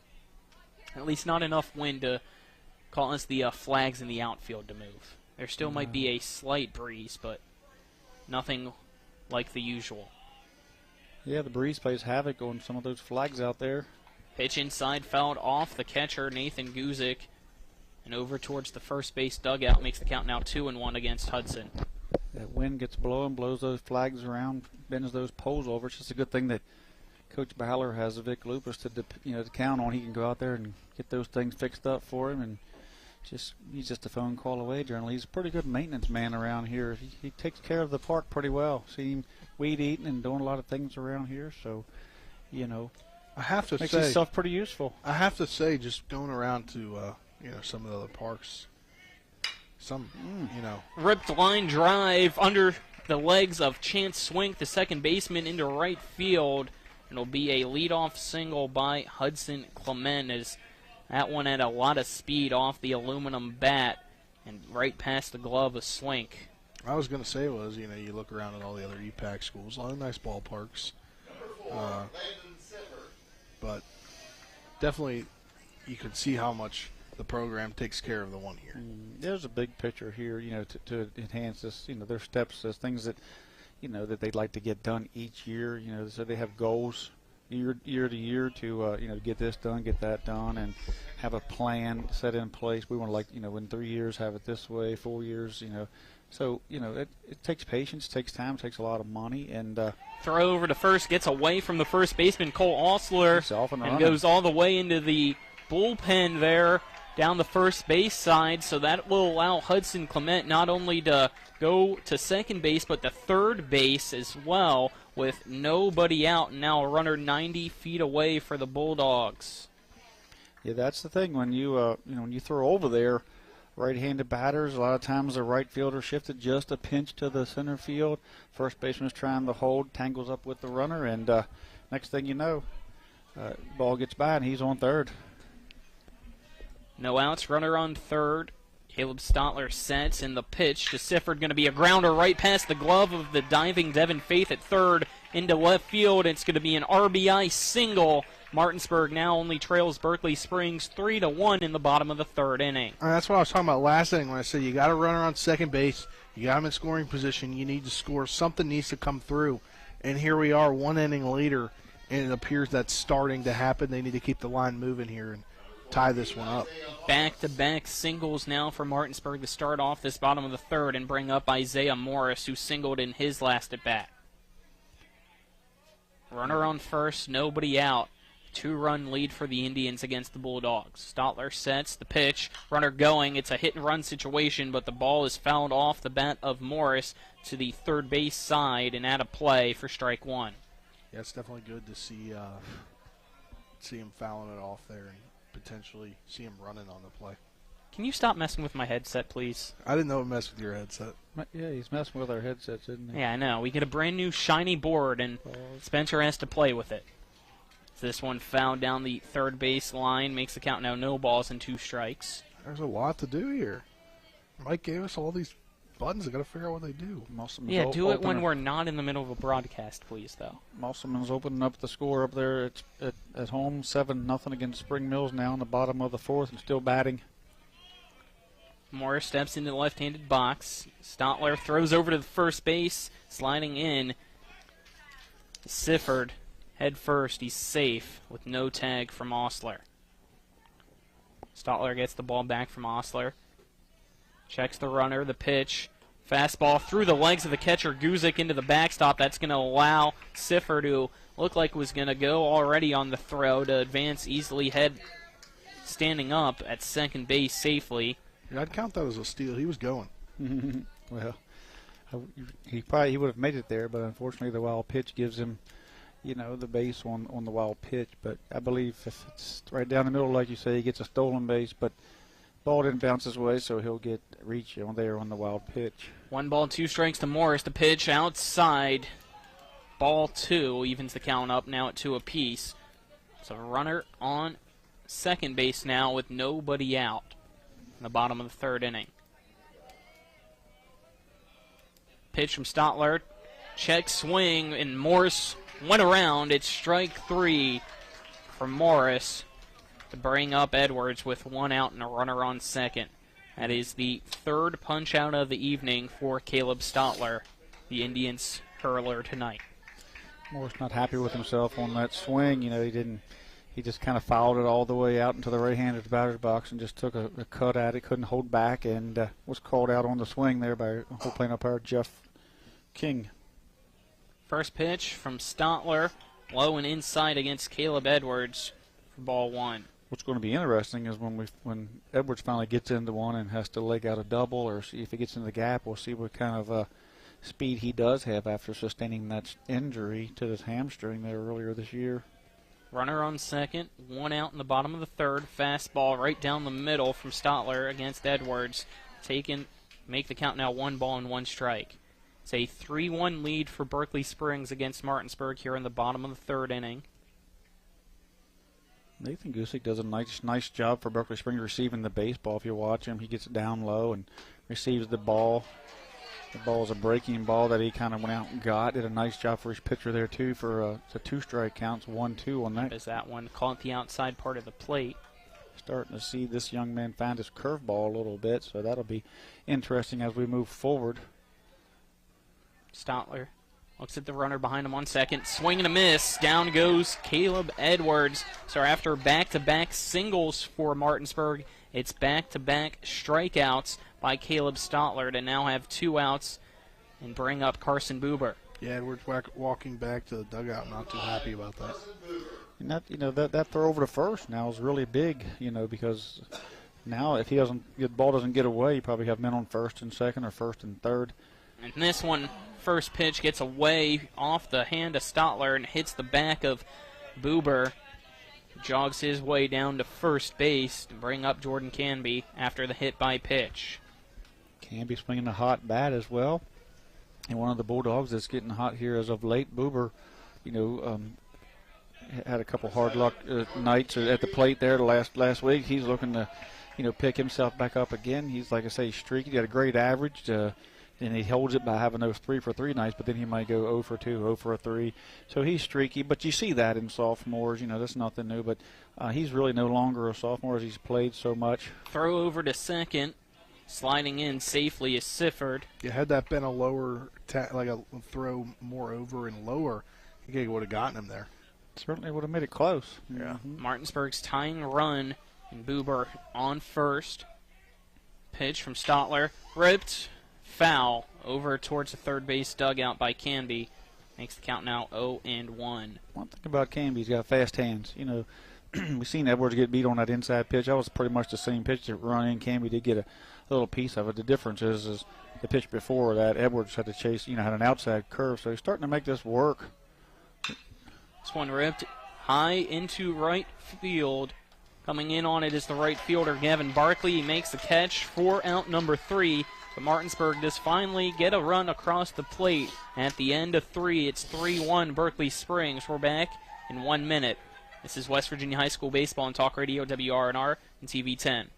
The Palace Lounge in Martinsburg has a brand new list of daily specials. Monday, stop on in for burger night or enjoy a nice juicy steak every Tuesday and Wednesday. The Palace Lounge also offers freshly steamed shrimp Thursdays and chef specials every Friday and Saturday. Sunday is all-day breakfast and there are drink specials daily too. So come enjoy the Palace Lounge. You can find them on Facebook or call 304-267-7520. The Palace Lounge is located at 1350 Edwin Miller Boulevard.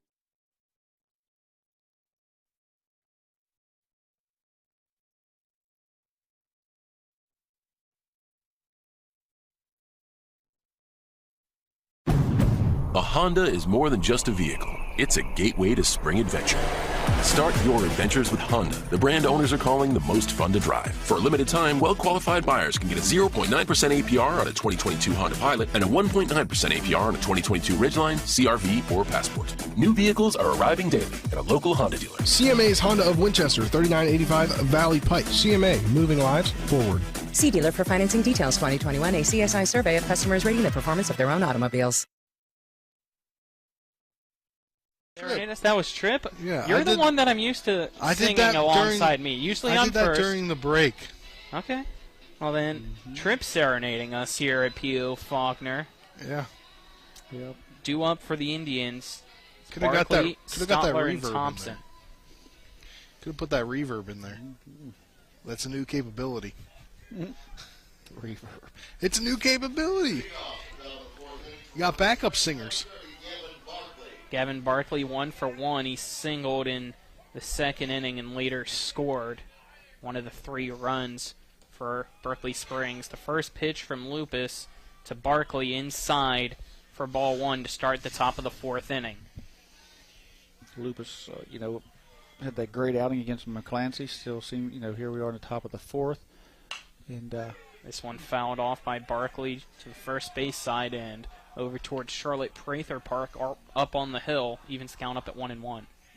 He's only down 1-0. I think he would admit to you that he doesn't have, great command of all his pitches. So he's out there grinding and it's going to be a ball that stays up. Sliding is Isaiah Morris, makes the catch in right field. A great play for out number 1. Yeah, what a great slick play out there by Isaiah Morris, who played a little right field on Saturday or Friday night at the end of the ball game and is usually the first baseman, but with Edwards back now getting some time in right. Yeah, baseball, high school baseball a lot of times is about getting your best 9 batters in the lineup for the most part.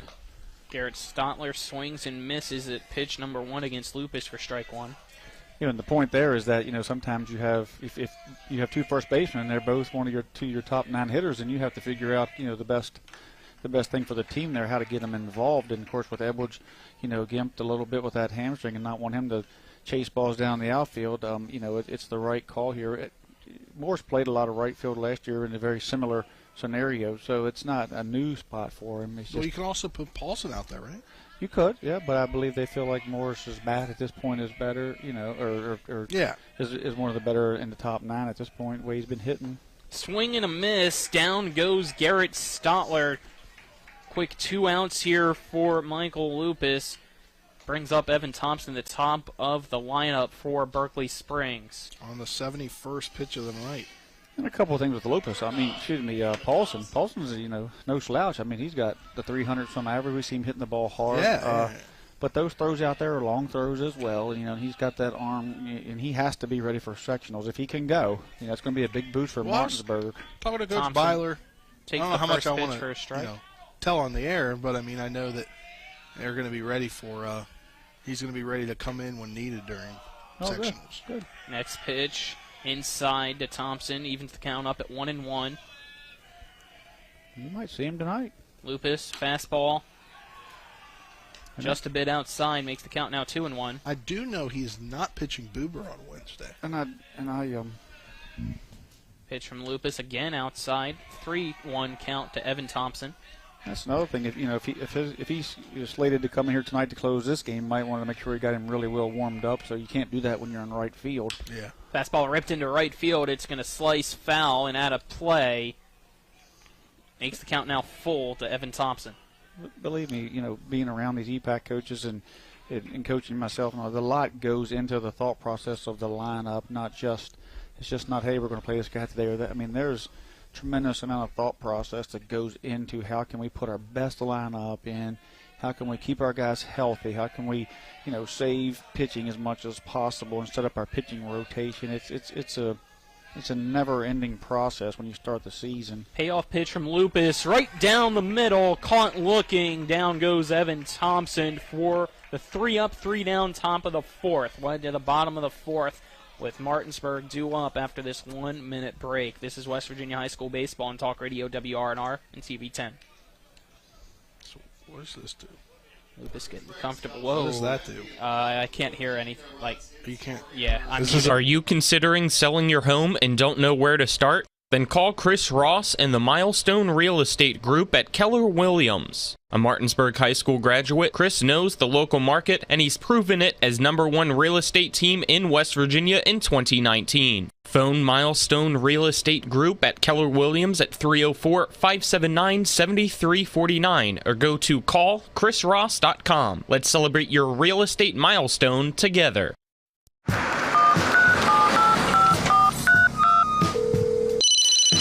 Hello? We're here again 3 times in the past 2 days. You're where? Bechtel Jewelers. Look. Can Mom hear you? No, she's in a diamond coma. Get her the pendant or I will. Hey, that's my credit card. What? Can't hear you, Dad. You're breaking up. It's going to take more than a crying baby to wake her out of this diamond coma. You're going to need a mega dose of jewelry from Bechtel Jewelers. Trip Tobin and Spencer Dupuis. Our cameramen are John Alderton and Dylan Bishop. Back at the studio is Nick Verzolini. We'll hear from him later on tonight. We'll have some scores from around the Eastern Panhandle, as well as Major League Baseball, the NBA playoffs, and the start of the Stanley Cup playoffs in the NHL as well. But the Washington Capitals don't play until tomorrow against Florida. You can hear that one after the conclusion of our Spring Mills Jefferson game tomorrow on Talk Radio WRNR. Yep. 106.5 FM, 740 AM. You can hear all the Caps games. First pitch from Caleb Stotler to Lupus, high for ball one. All the Caps games will be, playoff games-wise, will be played in their entirety or joined in progress after our games. Next pitch from Stotler, high and inside to Lupus, ball two. Now to the Martinsburg pitcher. Lupus, one of the 4 strikeouts so far for Caleb Stotler, 0 for 1 tonight. The slider stays up and in. A 3-0 count now to Lupus. 3-1 Berkeley Springs lead. Just let Lupus see that pitch and potentially see what he can do with it. Here 3-0. 57 pitches so far for Caleb Stotler. This one the 58th with the 3-0 count. It's a fastball at the knees of Lupus. And inside for strike one. But a 3-0 look there by Lupus. And in the 3-1 count, fastball outside. It's strike two. Count now full to Michael Lupus. It's Caleb Stotler battling back on the mound for Berkeley Springs. Pitch, grounder over to the third baseman. Down the line, Devin Faith all the way across the diamond. Stretching up is Osler, making the catch for out number one. Great play. I mean, when it kind of, the third baseman stayed back, and it wasn't hit really hard, and Lupus was going hard out of the box as he should, and took a great throw, and the throw was up a little bit, but the first baseman over there is pretty lanky and has some length. And Devin Faith originally was not going to be the third baseman tonight. It was supposed to be Reagan Johnson for Berkeley Springs. So this pitch, fastball right down the middle to Zittel for strike one, but as I was saying, Reagan Johnson was originally the third baseman and in the lineup, but about half an hour before first pitch is this one, a slider high, swing and a miss from Zittel for strike two. We were told by Coach Hessler for Berkeley Springs that Johnson had some arm soreness, so he will be the designated hitter. This pitch, one hopping the turf to the backstop past the glove of Guzik for a 1-2 count, and that put Devin Faith there at third base, and so far tonight he's been solid for the Indians. Yeah, I mean, he's smaller in stature, but you know, you watch him sit there and pitch grounder right back over the head of the pitcher. Sliding is the shortstop. Evan Thompson goes into the outfield for a single by Jacob Zittel. I mean, his last at bat, he had a well-hit ball just hit right to the shortstop, and now he gets one past the fielder and into the outfield for a single.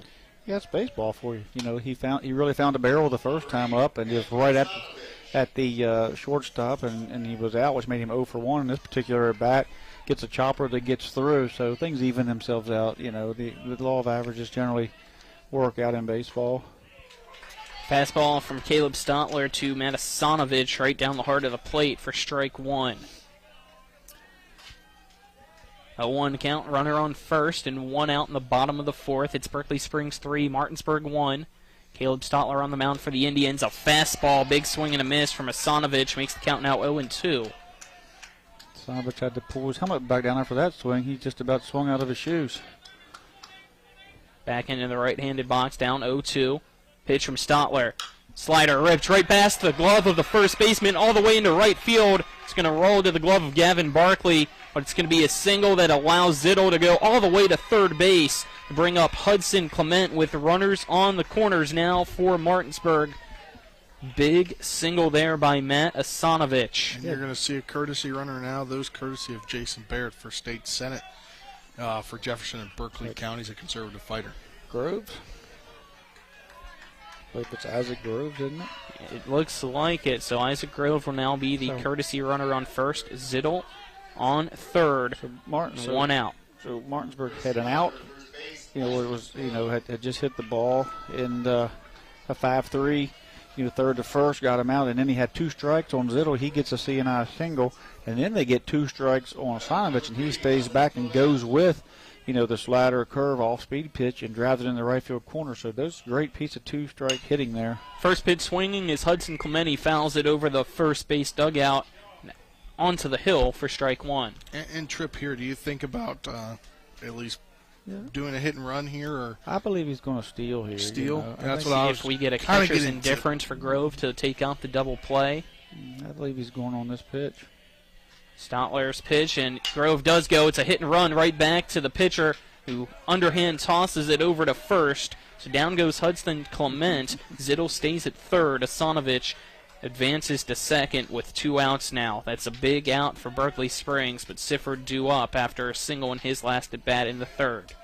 So you have to wonder, when Groves was inserted, if he gets the green light to go as soon as he gets a good read. Of course, there was no take for Clement, so he gets the first strike. Grove gets a read on the pitcher, takes off, and then Hudson already with an 0-1 count has to, can't go 0-2 at that point. And you see Berkeley Springs trying to kind of play what they call no doubles, pushing the outfield back in the corners, over to the line a little bit, trying to make sure Martinsburg doesn't get 2 runs out of 1 hit. Ball gets past the glove of Guzik. The runner coming home is Zitto. He slides in safely. It's 3-2 now. Berkeley Springs only up 1 after the passed ball. Yeah, great job there by Zitto to be aware of that passed ball and able to make it in time. No throw over. Yeah, he come barreling down the line. I like when they slide on that turf, they kind of skid across it, get their feet up in the air. It's now 1-0 count to Sifford as Asanovich also advanced to third, so the tying run 90 feet away for the Bulldogs. Fastball low in the turf for ball 2 against Sifford. Berkeley Springs with 2 outs, got the the infield back.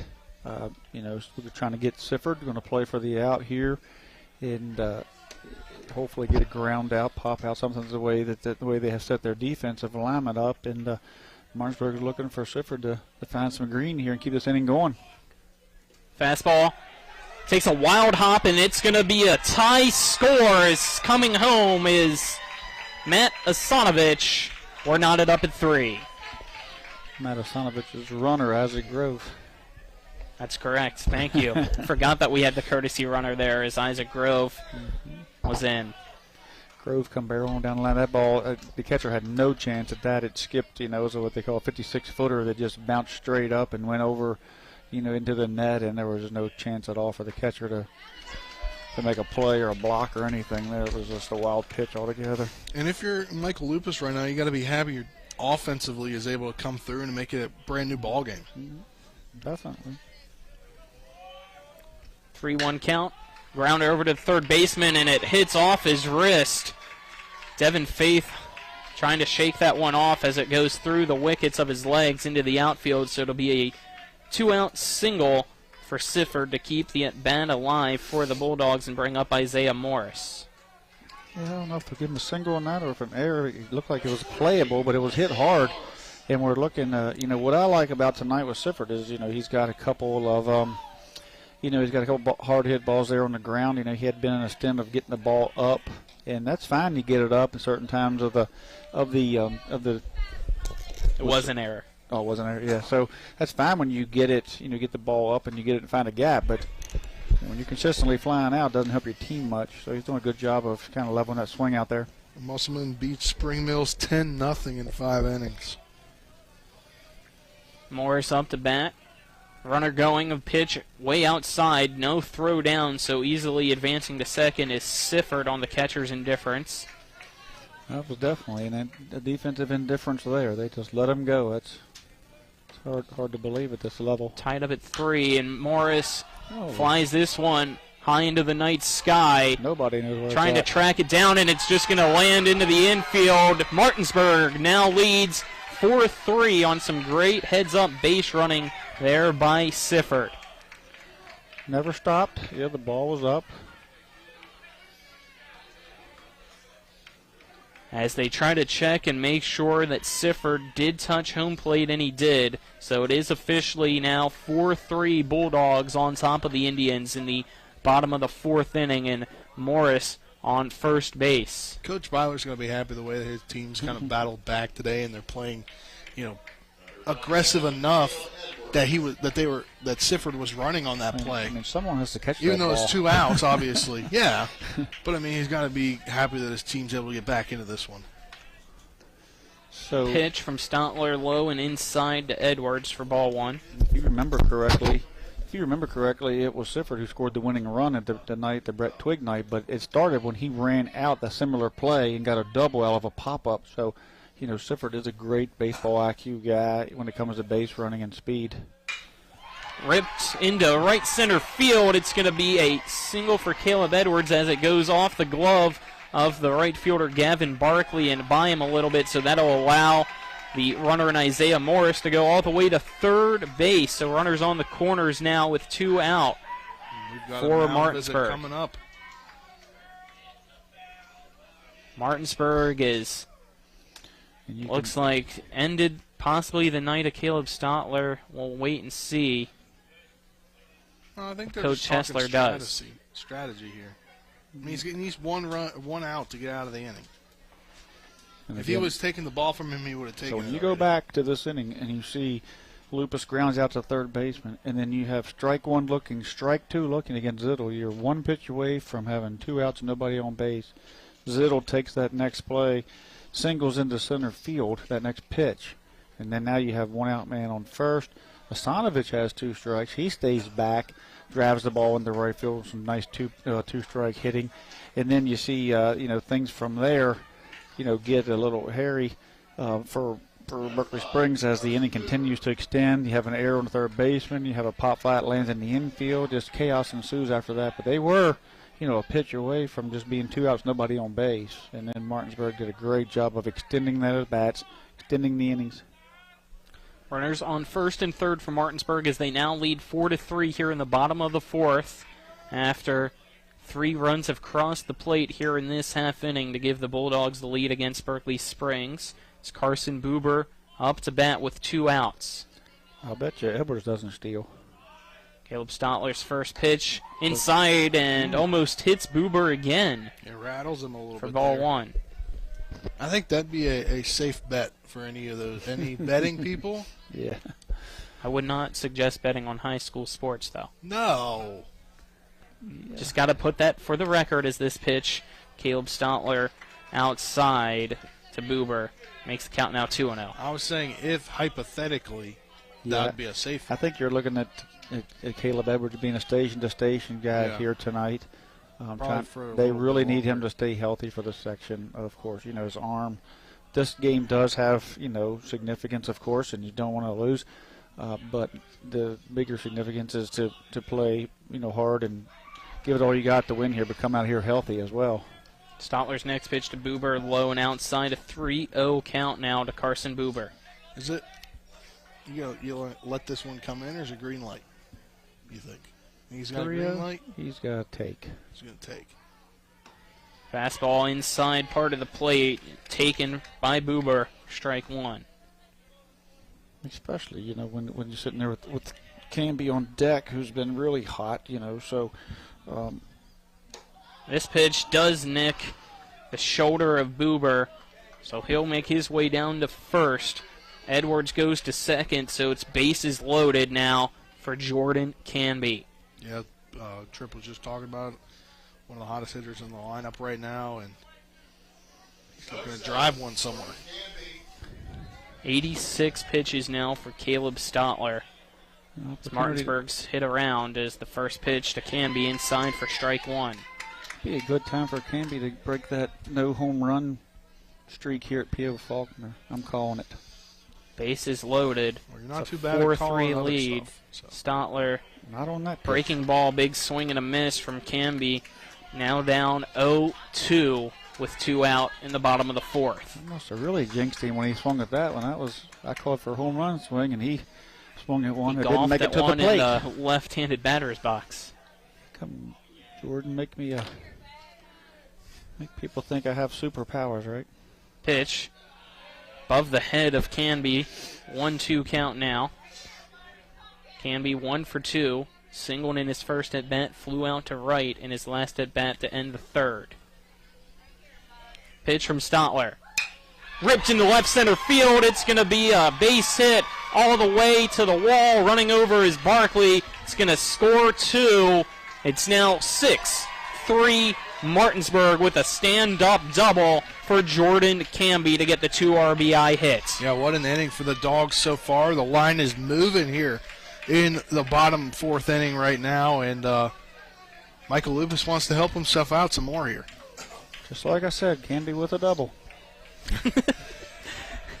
If you're just tuning in. Michael Lupus started off the inning with a grounder to third. Canby's now really gets his second at bat in the bottom of the 4th, and a 3-run lead now for the Bulldogs. Canby swinging on a hot bat, and that's really good to see. Sophomore, I believe junior this year, right? Really playing really well. Takes the first pitch outside for a ball. This one he rips down the third base side over to the dugout, evens the count up at 1 apiece. Now they called the first one a strike, my apologies, so it's actually an 0-2 count. If this ball finds any green, you can bet it's going to be a 2-run score because Canby's not stopping at third. Pitch from Stotler. Inside again. This one knocked over a couple people. It looks like bowling this time for Michael Lupus. And somebody go down there 2, 3, 4 Martinsburg people tumble. Gotta check Eric King down there. Gotta go check Buzzy Jackson as he knocked the bucket clean out from underneath of him. He's gathering himself. That's what he gets for being gone a week. I was about to say, is that what happens when he's not? When he's just MIA? Him and Eric King got bopped. Stotler's pitch, swing and a miss. Down goes Lupus to end the 4th, but not before 5 runs cross the plate for Martinsburg, who now leads Berkeley Springs at the end of 4, 6-3. We'll be back in 1 minute for the 5th inning. This is West Virginia High School Baseball on Talk Radio WRNR and TV 10.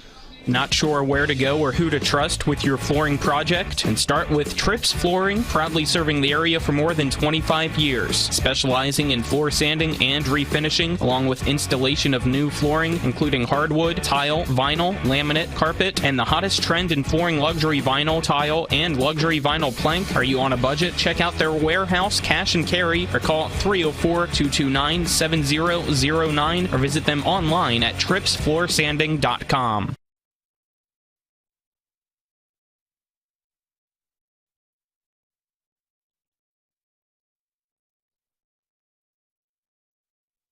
Looking for some nightlife? Then look no further. Laddie's Bar & Grill has a full bar and kitchen, pool table, and entertainment with great food at affordable prices. You can dine in or carry out by calling us at 304-263-5233. Laddie's is open Monday through Saturdays from 8 a.m. to 3 a.m. and Sundays from 10 a.m. to 3 a.m. We serve breakfast all day long, and our lunch and dinner specials are posted every day on our Facebook page. So stop on in to Laddie's Bar & Grill, located at 107 Lutz Avenue in Martinsburg. The Bulldogs due up for the Indians. It's Guzik, Osler, and Johnson, the 2, 3, 4 batters for Berkeley Springs, who led 3-0 going into the 3rd, but since then Martinsburg has come back and scored 6 straight to now lead by 3. Got them bats going, got a couple things going their way. Some really good 2-strike hitting, which is something that it's really hard to teach and have a 2-strike approach at this level. But, Martinsburg has Zeke Grossinger and Buzzy Jackson up here in that hitting facility that throw a lot of pitches and talk about an approach, so you can see Martinsburg buying in a little bit to that approach. First pitch to Guzik to start off the top of the 5th by Lupus. High and away for ball 1. Next pitch on the inside part of the plate, evens the count up at 1 apiece as Guzik takes that pitch looking for a strike. Looks like Martinsburg warming someone up. Do we have a shot at it? Not yet, as this one from Lupus just misses the outside part of the plate to Guzik. 2-1 count. Just got a text literally as you said something. from Dylan down there running camera. He says 32 in the bullpen, so Joe Paulson warming up. Pitch just misses the knees of Guzik. Makes the count now 3-1. I would say it's a little rehab stint of bullpen, but that would. Last time you said that, you were Yeah, wrong. last time you said that, he came into the ball game. Pitch catches the outside part of the plate. Guzik thought it was ball 4, but instead it's strike number 2. Makes the count now full at 3-2. It looks like we have somebody warming up for Berkeley Springs as well, as the payoff pitch from Lupus, low and away. Leadoff walk now to Guzik. Seeing number 5 out there in the bullpen for the Indians, and number 5 is Chance Swink. Looks like warming up down that first baseline. Swink already in the game at the moment, playing second base, so could be a straight swap maybe. And maybe Caleb Knight could end as they bring in another second baseman. Should they change pitchers? First pitch by Lupus, curveball right down the middle to Osler. Takes it for strike 1. Yeah, here's a shot Dylan just got of Paulson in the bullpen warming up a bit. Yeah. You got to tip your cap to Lupus for fighting tonight without his best stuff. He finally got that strike over there with that curveball. High fly ball by Osler. Over to right field. Coming in on it is Morris. Loses his hat, but makes the catch for out number 1 against Osler.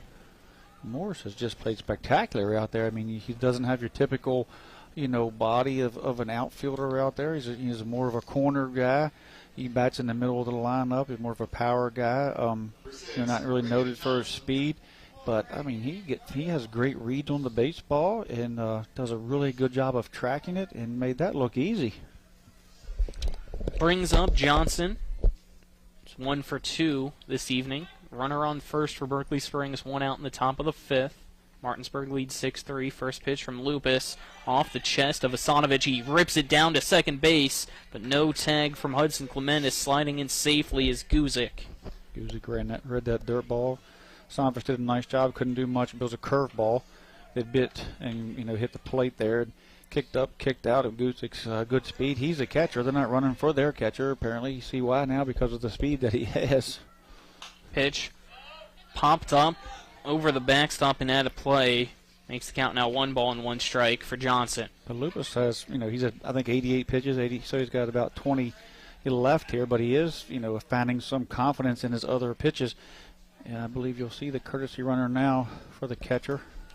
Courtesy runners are courtesy of Jason Barrett for State Senate, a conservative fighter for Jefferson and Berkeley counties. And the courtesy runner for Berkeley Springs is going to be, again, Isaiah Hutchinson, now standing on second base in the place of Guzik, the catcher. Can we also say Tudor's Biscuit World, courtesy of Jason Barrett?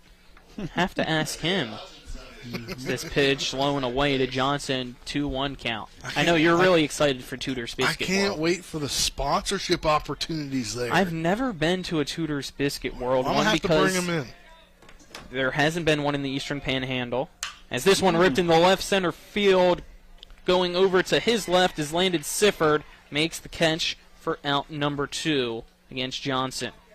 I'm already selling advertising. So as the Tudor's Biscuit World player of the game. As the young men would say, he found a barrel there, but right at someone, and sometimes it just don't fall. The last time, it was like Dick Zittel. He hits the ball hard to shortstop, doesn't get on, gets a chopper and gets on. So baseball has a way of doing that, but that ball was hit hard. And what I was saying about Lupus is he's starting to have some confidence in those other pitches. He's spotty all night long, so he's grinded, and looks like he could get to that pitch count and with the lead, which would give him an opportunity to get the win, and that would be a tip of the cap, considering he didn't, he fought with not all his pitches here tonight.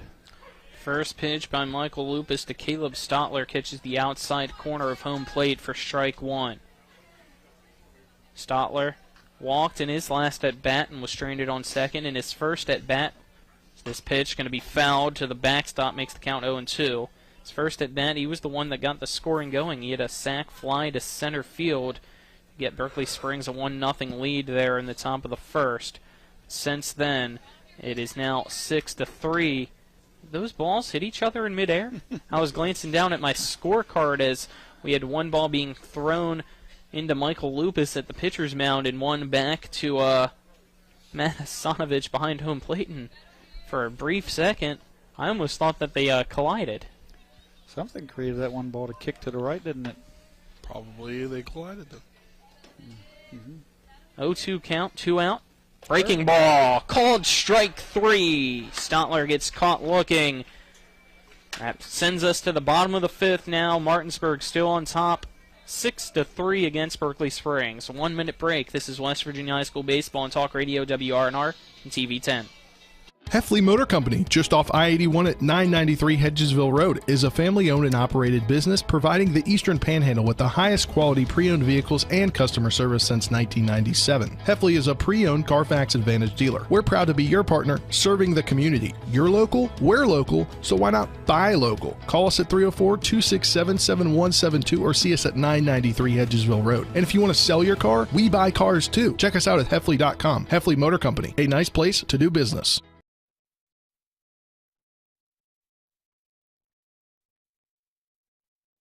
This is Matt Miller, along with my wife, Dale. As homeowners, we've been through the mortgage process several times, and each time we went to Mark and Cheryl Savitt at the Mortgage Center. They treat you like family with personal one-on-one service, walking with you through the process from application to settlement. Plus, low interest rates and closing costs. The Mortgage Center is on Edwin Miller Boulevard in Martinsburg. Phone 304-267-9040. Or online at mortgagefinancing.com. NMLS number 237527, equal housing lender.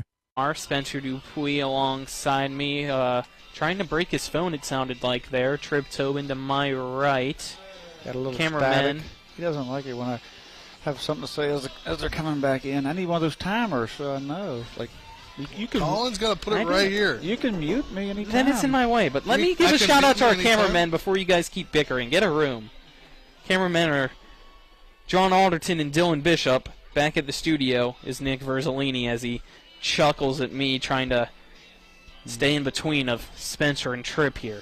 Yeah, we need to get Spencer back. I was just saying it appeared you forgot who the cameramen were for a second.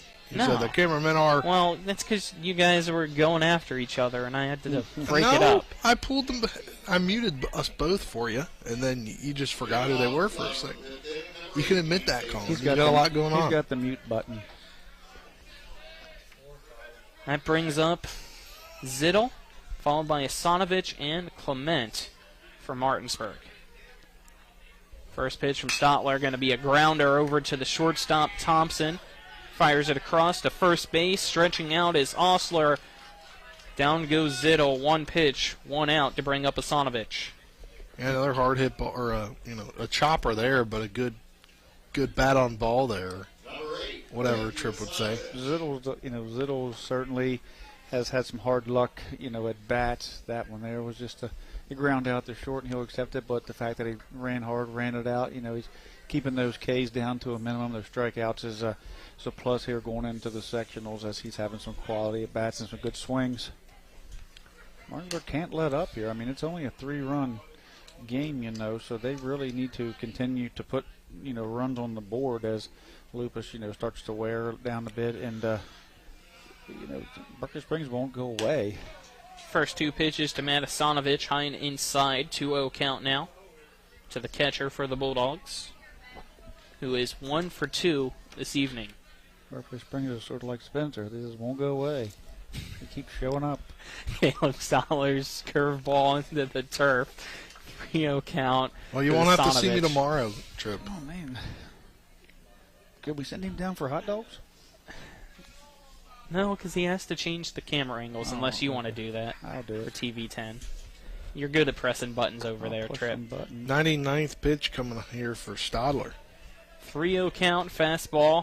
Right down the middle is Hasanovich tossed his bat to walk down the first baseline for ball 4, but showing up the umpire did not take too kindly of. Makes it 3-1 count.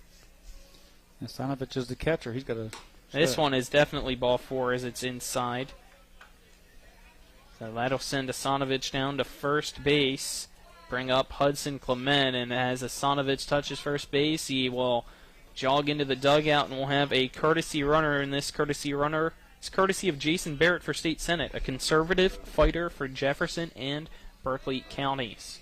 It is Isaac Grove again, the courtesy runner for Martinsburg. I'll make sure to remember that if he comes home to score this time. Yeah. Groves. Wonder if Groves has got the green light here, with Hudson coming up, or extending that lead out there good. First pitch fouled off into the catcher's glove by Hudson. Clement for strike one. Clement wanted to put that one out of here. He has a little He bit has of not had a home run yet this year. No, but he looked like he wanted to slam that one out of here. He has a little bit of a weakness for that inside high pitch. He really likes it. Miller steps off the rubber on the pitcher's mound to cause Grove to throw back. A timeout called by Clement. He balked, but Clement had called timeout. It's an 0-1 count. Stotler's pitch, fastball, above the shoulders of Clement, evens the count up at 1-1. Maybe he figured if Clement's going to bite on that other high pitch, he'll give him another one there. I don't think I'd want it high and up over the plate. One out, bottom of the fifth. It's 6-3. Martinsburg leading Berkeley Springs. A fastball popped into the night sky over to the first base side and at a play to make the count now 1-2 against Hudson Clement. Martinsburg's in a good spot here, with speed on first, speed at the plate. You're not going to get probably hit into a double play by any means. So, and these two guys, he gets the ball to the outfield. These guys are going to be off and running hard. I think he may want to pitch up. Caleb Stotler. Going. Pitch. Hard grounder over to the shortstop. Never Evan good. Thompson fires it across.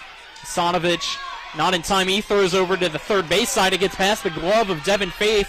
And running home is Isaac Grove. Over to second is Hudson Clement. It's now 7-3 Martinsburg after the throwing error by Cole Ausler, the first baseman.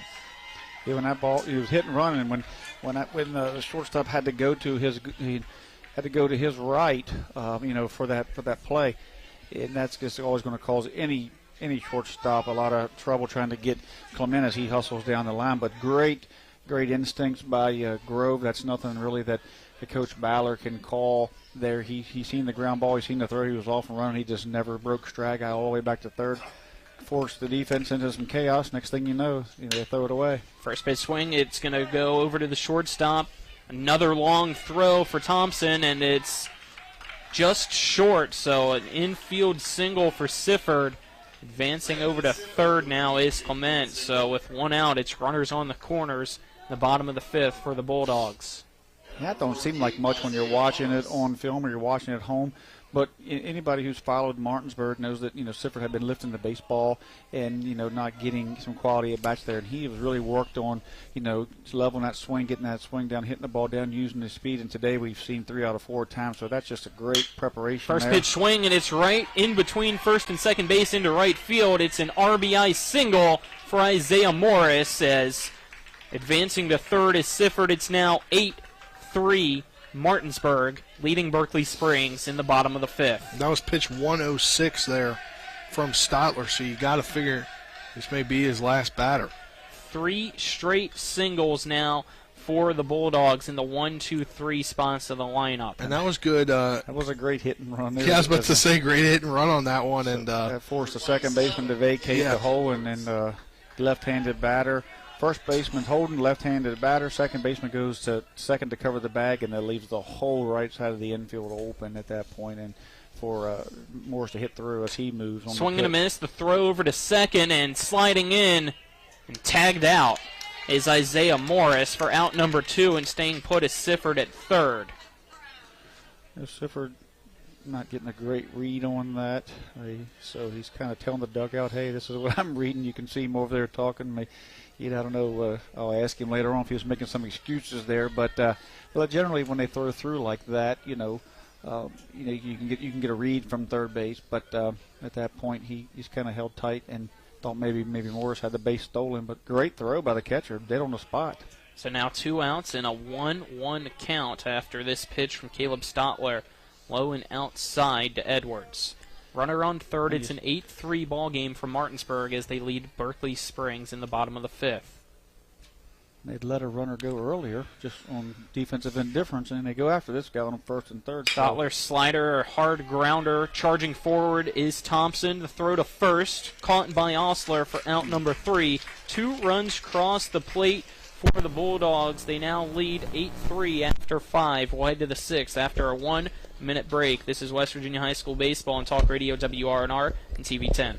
Most insurance companies see you as a claim number. Most law firms see you as a case file. When their top priority is their bottom line, you only get a fraction of the attention that you deserve. At the law firm of Burke, Schultz, Harmon, and Jenkinson, it's personal. We listen to our clients to see the whole picture, because every part of you is important. For a team built on relationships and results, call Burke, Schultz, Harmon, and Jenkinson at 304 Lawyers, or visit us at burkeandschultz.com.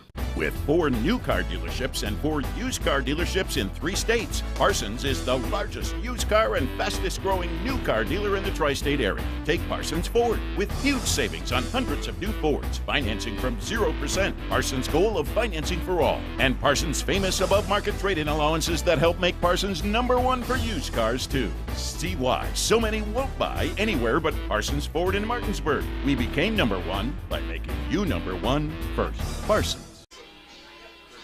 Welcome back here to P.O. Faulkner Park with Martinsburg on top, 8-3. We've got a call to the bullpen. Those brought to you by the Heffley Motor Company, located at 993 Hedgesville Road in Martinsburg. You're local, we're local, so why not buy local? I ride with them, so you should too.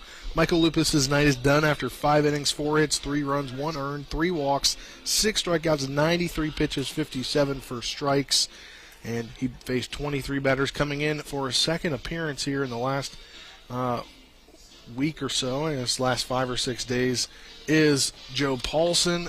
Now back to the play-by-play with Colin McLaughlin. Thank you, Spencer. Swink, Barney, Barkley due up for Berkeley Springs, the 6, 7, 8 batters, as Martinsburg now leads Berkeley Springs by a score of 8-3 to start off the top of the 6th inning. It was a 3-0 lead for Berkeley Springs after 2.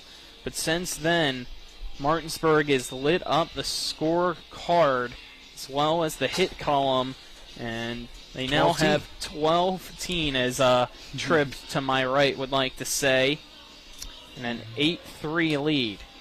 I said they would need 12-team hits tonight to win, and they got 12-team.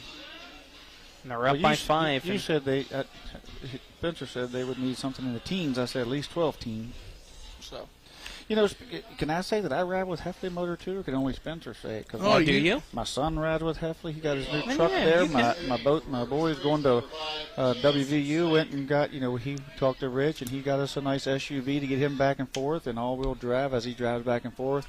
They have a vehicle for all your needs. They do. And Kent's out there. Has been out there. It's just great for searching out vehicles and getting you a good deal. And they have cars on the lot that Rich, personally goes out, buys on his own. And if you go online, they have more than are online. Like, I just happened to get my car as a trade-in, and he hadn't even had time to put it online yet.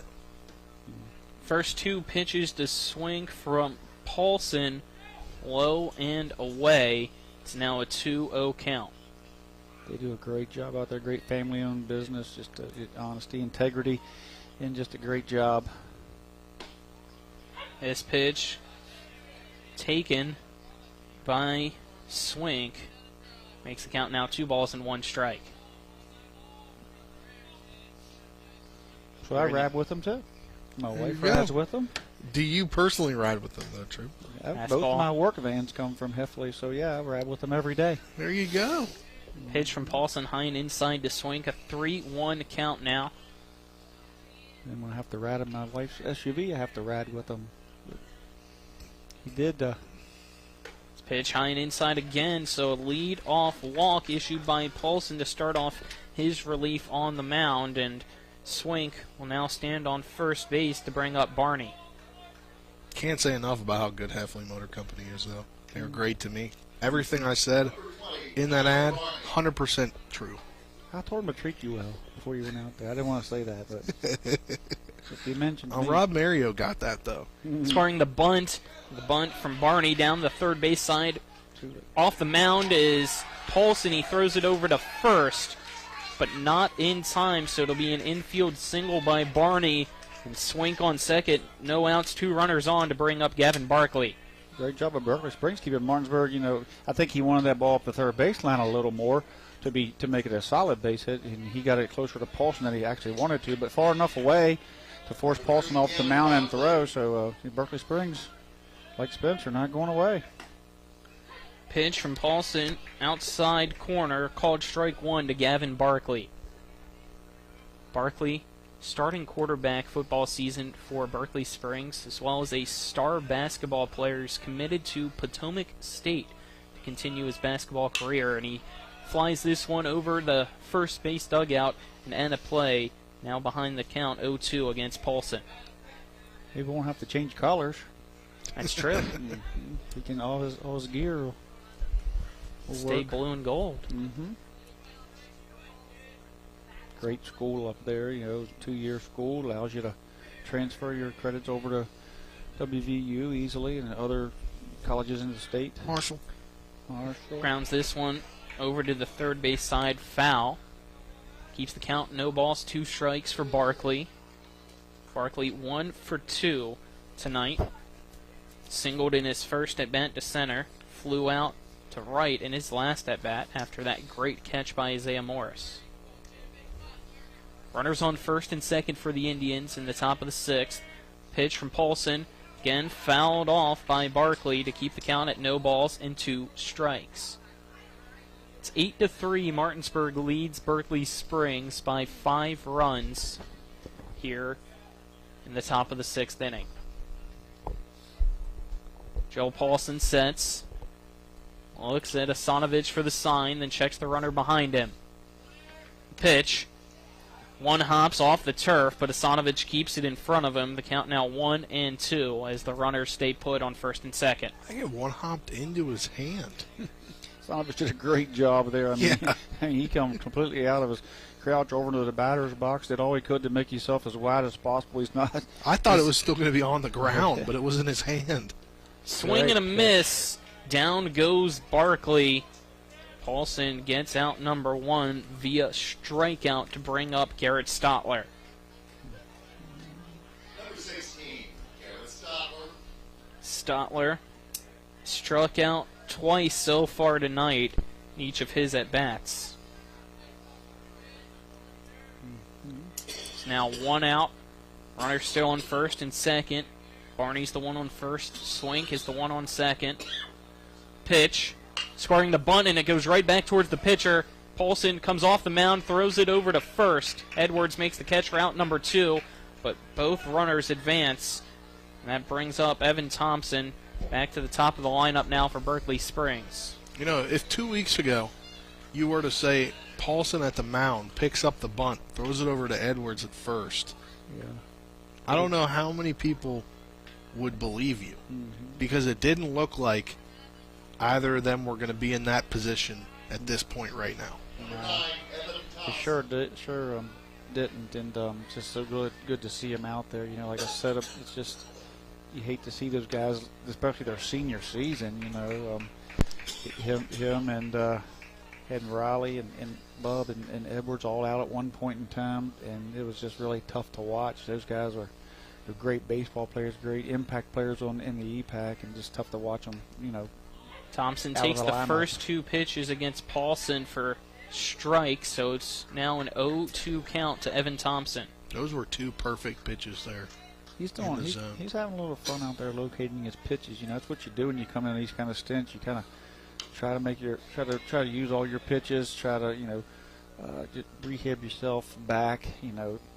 Because different pitches create different release points. You really drive down your curveball, and that was the thing that when he pulled that muscle in his back, it was in his release that he was telling me, and that when he really released, and he drove down, that's what pulled that muscle in his back, which caused that pain, in his arm and near his ulnar that scared him, that he may not be able to play again or pitch again. Fastball ripped into right field, out of play.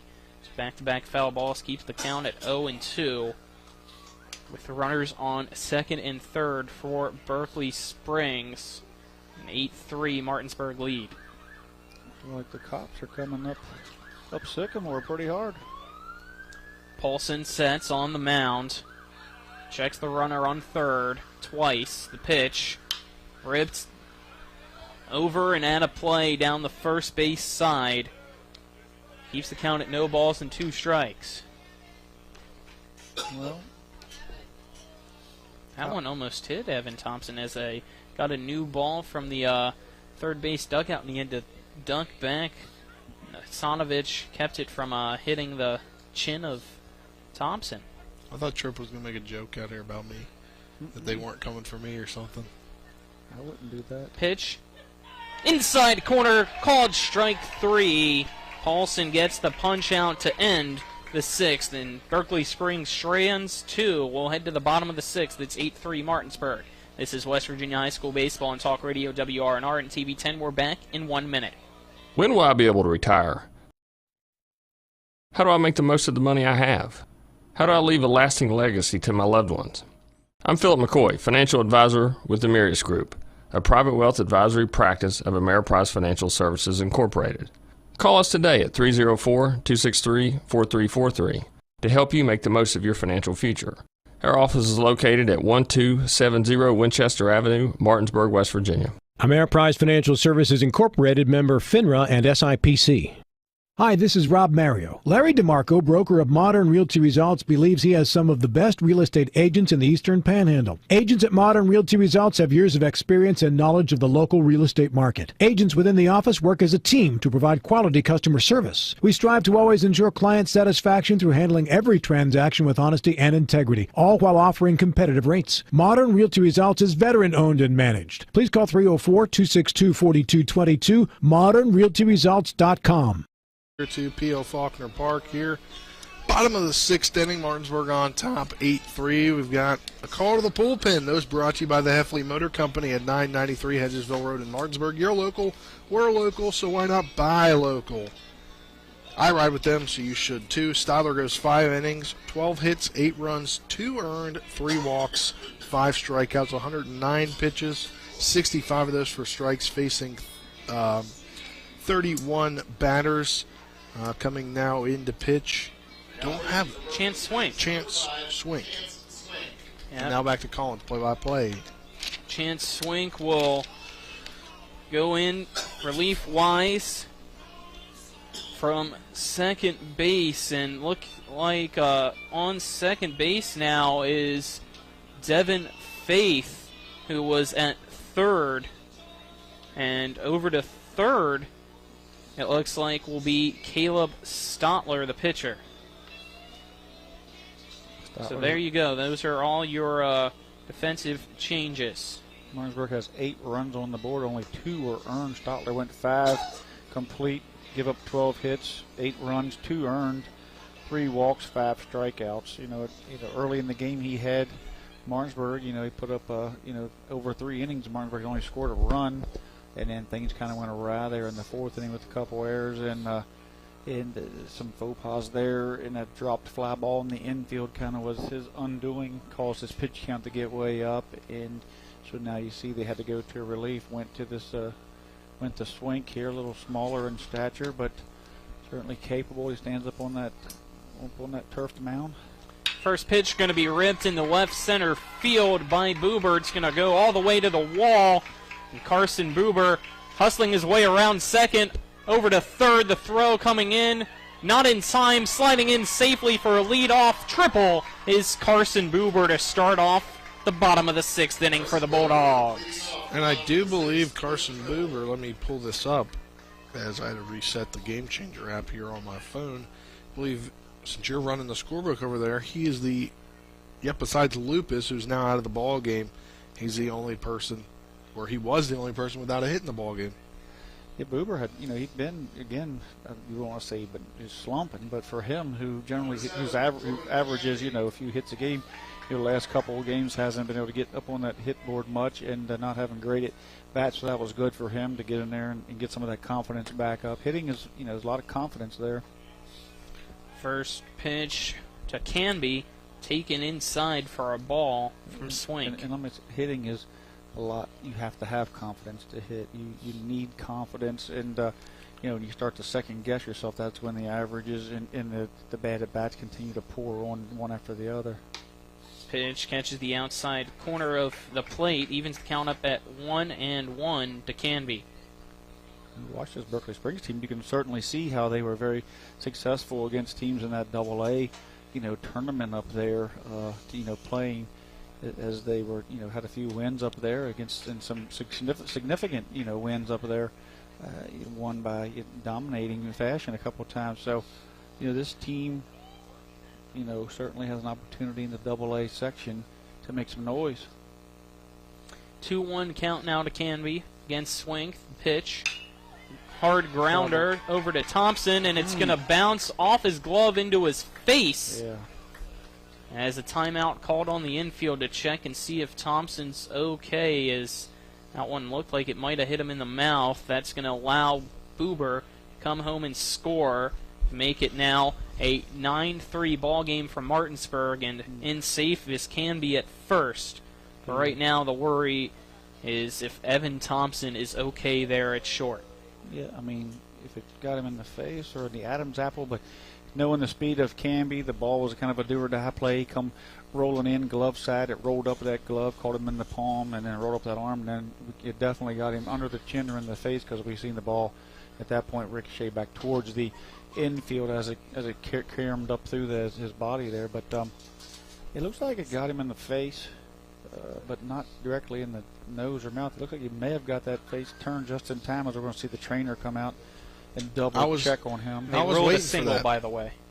Of course, it's a hard hit ball. So, yeah, it just was it was a do or die play. He has to come up with it completely clean and make an unbelievable strong throw to get the speed of Canby, at that point. But she's turned the trainer away. He's going back to his spot at shortstop, holding that jaw a little bit, and Martinsburg scores a run on that, makes it 9-3, and so see what Canby's got in mind here. And as we see Paulson come to the plate, as he has been entered in, of course, on the mound for Lupus and hitting in that spot. Bring up Joe Paulson, pitcher for Martinsburg, with a runner on first and nobody out, and a 9-3 lead after we resume action. Pitch to Swink, high, throw down to second, goes past the glove of the second baseman, Faith, into the outfield. Hustling his way over to third is Canby.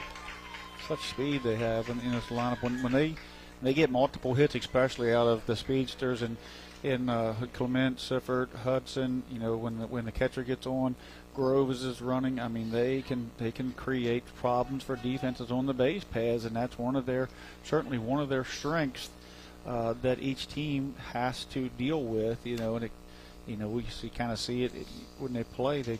Teams changes their lineup. Hard line drive into left field down the third baseline. It's going to be an RBI base hit for Paulson as he rounds first and heads back. So the single via back-to-back fashion for the Bulldogs makes it a 10-3 ball game in the bottom of the sixth. 3 base 15 hits, hits now, or is it 16 tonight for Martinsburg? It's a bunch. Let's see here. We got the box up. We're looking at 15. We've got a courtesy runner. Paulson got a hit. Courtesy runner, courtesy of Jason Barrett for State Senate, conservative fighter for Jefferson and Berkeley counties, and it's Logan Welt in to run for Paulson. Now Zittle at the plate. I ride with Jason here too. I'll eat Jason's pizza. Anthony's Pizza? I've never had Anthony's Pizza, but I hear I should. That's going in next to the...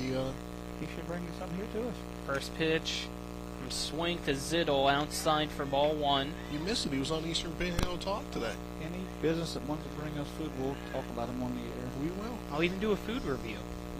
Pizza reviews. People are fans of that, right? Yeah, we'll do some pizza reviews, some shorts. Pitch from Swank, ripped, high fly ball into right field, going down the line, and missing it is the right fielder Gavin Barkley as the ball lands in the grass foul. He got some elevation on that ball, Trip. It got up there and it left the bat. I thought it was going to be fair, but it certainly tailed away there from it was a right-hander that ran into opposite field. But, yeah.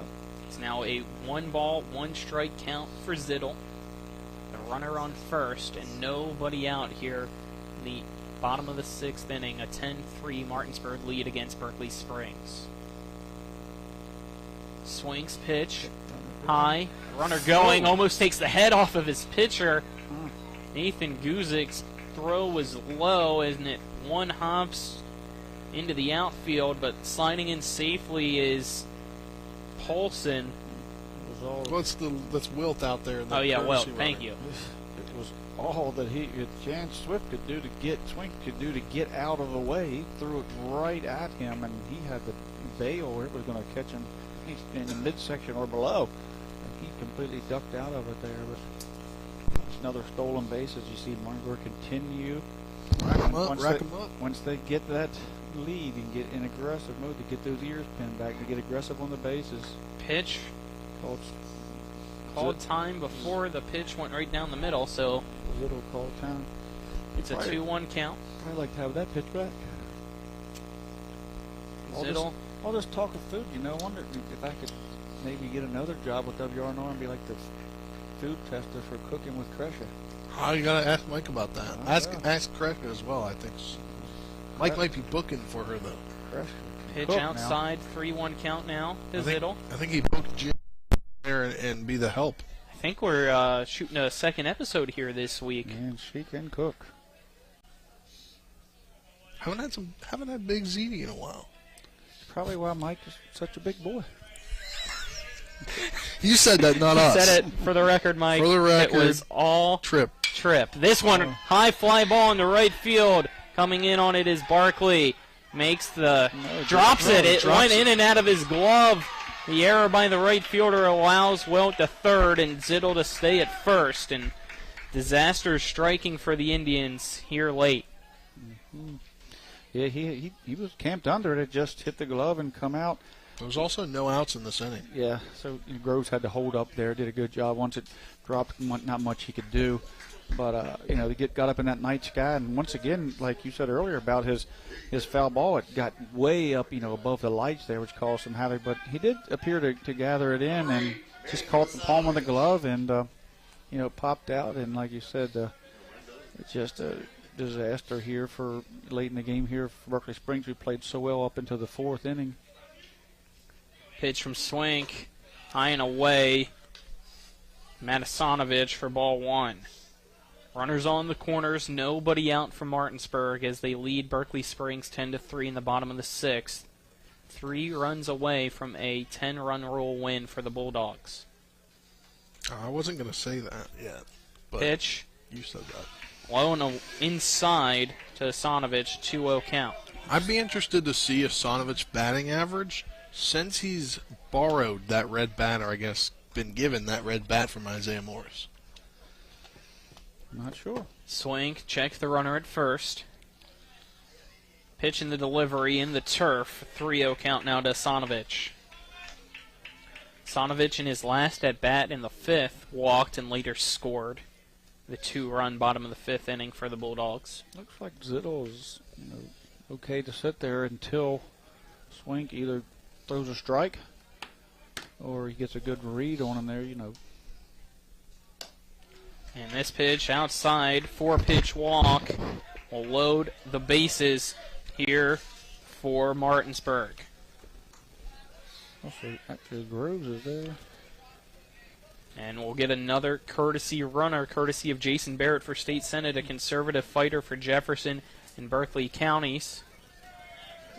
Who's It's Wilt on third. I said Groves. So Groves Grove get a runner for will be the courtesy runner on first. And they're getting one for Zittel. So the courtesy runner? Zittles would be considered a pinch runner. Everybody knows the courtesy runners are courtesy of. But these two are. Should I say it again since there's two? Barrett.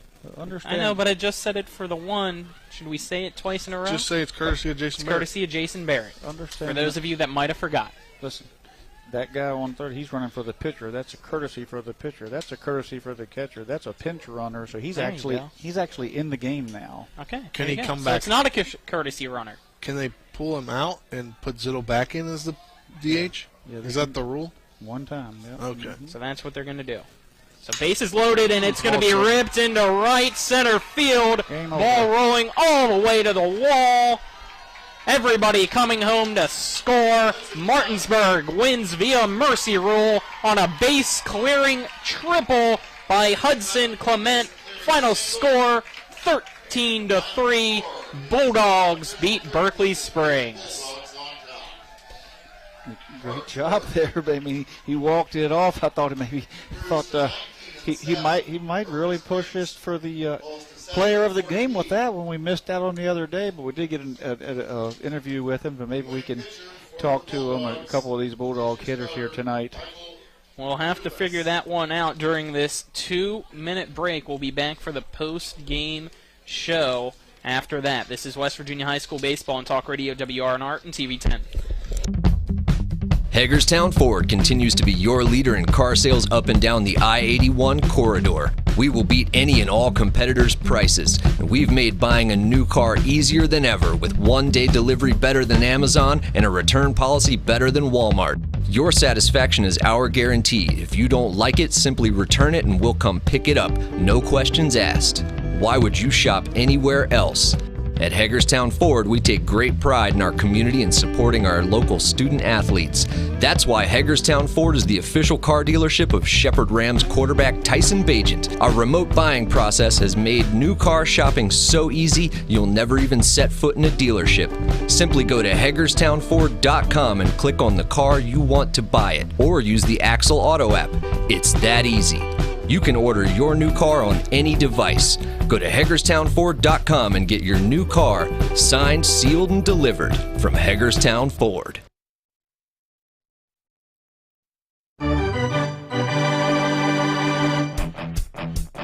The game may be over, but don't go away just yet.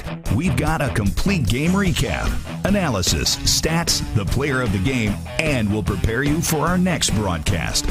All on the Postgame Show. Today's game broadcast has been brought to you by Cody's Auto Body, Laddie's Bar and Grill, Trips Flooring, The Mortgage Center, Gary Kelly Allstate Insurance,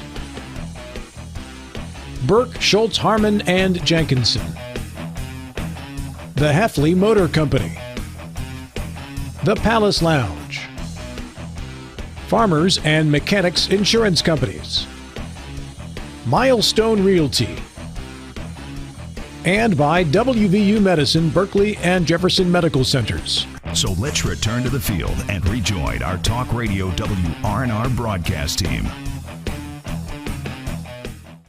Executive producer is Spencer Dupuy. Your cameramen are Dylan Bishop, as well as John Alderton back at the studio. It's Nick Verzolini. Welcome you into our post-game show brought to you by the Palace Lounge on Edwin Miller Boulevard in Martinsburg, with a full lunch and dinner menu, daily specials, and a clean, comfortable atmosphere. Check out the menu on the Palace Lounge Facebook page as John Denver's Country Roads serenades P.O. Faulkner Park as Martinsburg gets the 13-3 win over the Berkeley Springs Indians. The Bulldogs improve to 19-7 on the season now. Berkeley Springs falls to 7-14.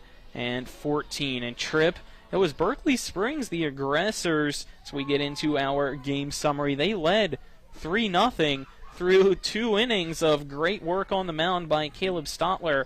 But after that, it was all Bulldog baseball and 16 hits in the turnaround. They're coming in that 4th inning with 5 runs crossing the plate, and Martinsburg never looked back after that. Now Martinsburg, I mean, you look out on that box score, you'll see, one in the 3rd, and then from there you'll see all crooked numbers from there, 5-2 and a 5. And what Martinsburg does there is once they get some base runners on, they get you in that 1st and 3rd situation and different things, and they use that speed. They use those courtesy runners that have tremendous amount of speed, and they create chaos on the bases. They steal bases. They take the force off. Take the easy outs off, and then make the defense throw across the field to get outs.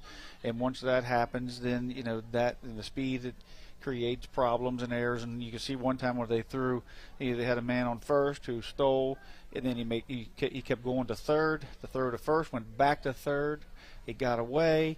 So just basically a ground ball turned into what would be a double for the batter, an RBI, when it just was a ground ball when the bat started.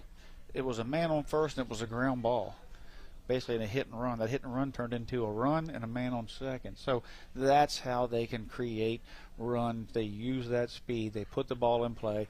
In the inning that opened it up, that 5th inning, again, started off with an out, and then an 0-2 count. And when you can get an out and an 0-2 count, the odds are pretty good in your favor that you can get that second out, without anybody on base. But Martinsburg and Zittel and Asanovich, with them 2-strike swings, got things going. And at that point, the hitting became contagious.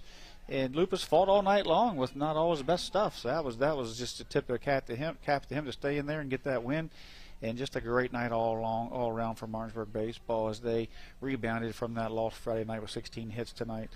As your game summary brought to you by the Farmer and Mechanics Insurance Company. When it comes to your home, auto, farm, or business, they're trusted, reliable, and experienced. Call them at 304-263-0809 or go to fmiwv.com. Let's now send it down to Spencer Dupuis on the field alongside Jordan Camby. Hey, with Jordan Camby down here, 3 for 4 night tonight, 3 RBIs. Big night for you and your team tonight, and was going to have Hudson too, but he wanted all the spotlight on you tonight. Yes, I knew after coming off that loss against Musselman, we knew we had to fight back. So it's good to come out here and get that W today. And our last game, I went 0 for 3, but I bounced back, went 3 for 4. We're just going to continue. And you were just talking about that Musselman game. What did you learn during that game? Obviously, it's a tough sectional loss, tough loss. But what did you learn from that helped you tonight? We can't start out flat. We got to come out from the jump, score some runs, and keep building on that momentum. And good things will come. And I think when we play Musselman on Wednesday, we're going to come with a lot of energy, and we're fired up. We're ready to go. And you talked about coming out a little flat. Seemed a little bit like that tonight, but you guys able to overcome that, and just the runs just piled up there towards the end. Yes, it was good. Even though, like you said, we started a little flat, got them runs going. That's what started it up, and it kept on going good from there. Hudson hit that walk-offs, and good things. And you just mentioned it, that game on Wednesday against Musselman. Then you'll have one more game after that. But sectional seedings tomorrow, the voting. This is not a sectional game, but obviously it showed that you guys can come back from the game that you had on Friday.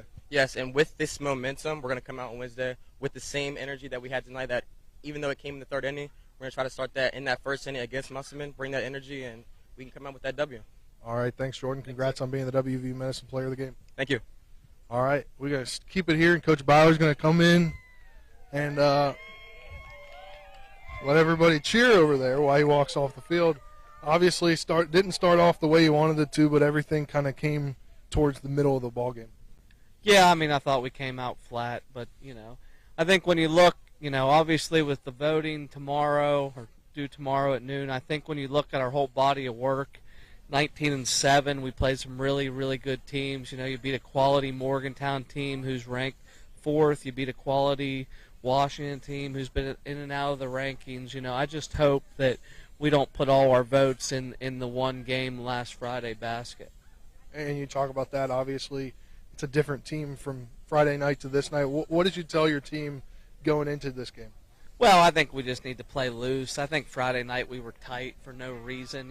There's no reason to be tight right now. Even come sectional time, it's a double elimination tournament. You got to play loose. You can't be afraid of losing.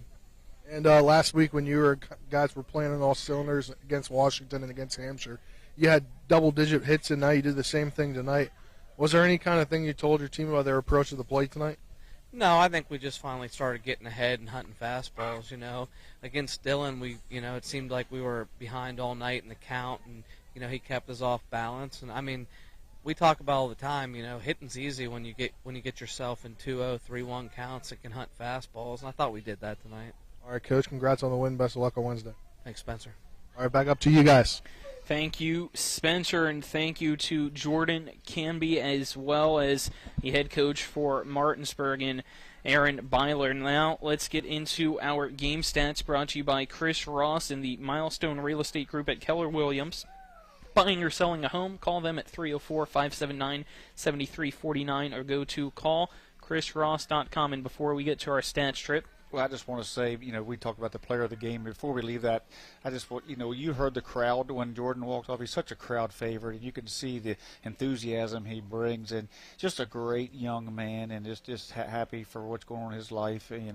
He's a leader across the board. He's going to be a great leader, and you're going to hear great things about him, as an asset to this community. So just hats off to him altogether, and the Bulldog crowd, that they know that he's a great young man at that well. So I'm just really proud and wanted to say that, not on and off the field, he's very impressive. So now let's get into those game stats, and we'll start with Berkeley Springs, 3 runs, 5 hits, but the glaring thing on the scorecard, 5 errors. Hitting-wise, Evan Thompson, 4 at-bats, 1 run off no hits, and 2 strikeouts tonight. Guzik had 1 at-bat, got 1 run off the 1 hit for the RBI as well, and Tripp trying to mess me up there. Looking at our game changer, Osler, 3 at-bats with no runs off 1 hit. Johnson had 3 at-bats. He had 1 hit as well. Caleb Stotler had 1 at-bat with 1 RBI and a walk and a strikeout. Swink, 2 at-bats, no hits, 1 walk, 2 strikeouts. Barney, 3 at-bats, 1 hit as well. Gavin Barkley, 3 at-bats on 1 run and 1 hit with 1 strikeout. And then Garrett Stotler, 3 at-bats and 2 strikeouts for the 8 total by Berkeley Springs off 4 walks, 2 RBIs, 5 hits, and the 3 runs. I'll now allow you, if you want, before I get into the pitching here for Berkeley Springs, to do Martinsburg. So you think you'll be able to read that, or you want me to keep it going? Can I read it? Sure. I can. First, let me get to the pitching here for Berkeley Springs. Starting-wise, it was Caleb Stotler. He went 5 full innings, allowing 12 hits, 8 runs, 2 of them earned, 3 walks, and 5 strikeouts. And then Chance Swink, 4 hits, 5 runs, 4 earned, 1 walk, and no strikeout. I'll now send it to Tripp here for Martinsburg stats. Yeah, there's a lot of hits in those stats. You got Hudson Clement, who just a couple minutes ago had that 3-run walk-off. All 3 of his RBIs came that last at bat, but 3 hits on the day. It scored twice, 5 at bats, no strikeouts. And Landon Sifford, a couple hits tonight at 4 at bats, scored a run. Isaiah Morris, 3 hits, is still really hitting the ball hard and finding some holes there. 3 for 4 tonight, 2 RBIs, 1 strikeout. Caleb Edwards, 1 for 3, 1 strikeout. Great to see him back in the lineup. Maybe could have legged the other one into a double if he was 100%, the one that got there in the gap a bit. But glad he got in the hit, got out of here healthy. Carson Buber with that shot there in the last inning, or just before, 1 for 2 in that last inning. 3 for 4 for Jordan Camp tonight, our player of the game with 3 RBIs. Michael Lucas was 0 for 3. Paulson came in, he was 1 for 1. Zittel got a base hit there, 1 for 4. Found the barrel a few times, but only was able to get 1 hit out of that. Matasanovich, 1 for 2 tonight. All in total, 13 runs on 16 hits, 10 RBIs, 4 walks, 5 strikeouts. Double by Canby, triples by Hudson Clement and Buber, and stolen bases across the board. Martinsburg ran, on the bases toward the base pass up. This shows us just a couple stolen bases, but a tremendous amount of times they hit and run, and were able to cause havoc in that situation. Michael Lupus, 5 innings, give up 4 runs, only 1 earned, and off of 4 hits, 3 walks, 6 strikeouts. Joe Paulson came in and mopped up duty, and it's a little bit of rehab mop up. Pitched 1 inning, 1, give up 1 hit, walk the first batter scene, and come back strong with 2 strikeouts. So just a great night altogether for those guys. Got to take our final 2-minute break here on the Palace Lounge postgame show.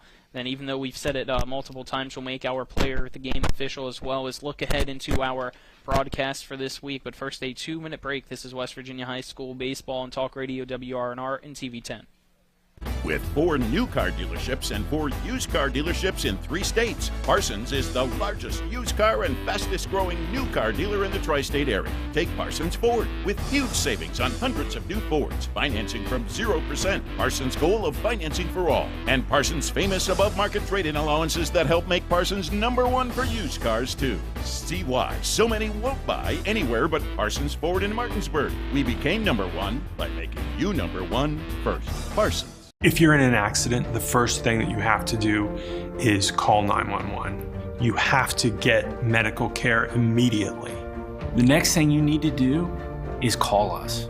When you hire us at the Skinner Law Firm, what we do is we are going to investigate your case, and we're going to lay out the options that you have, all at no cost to you. We will use all of our resources and all of our experience to get you what you deserve.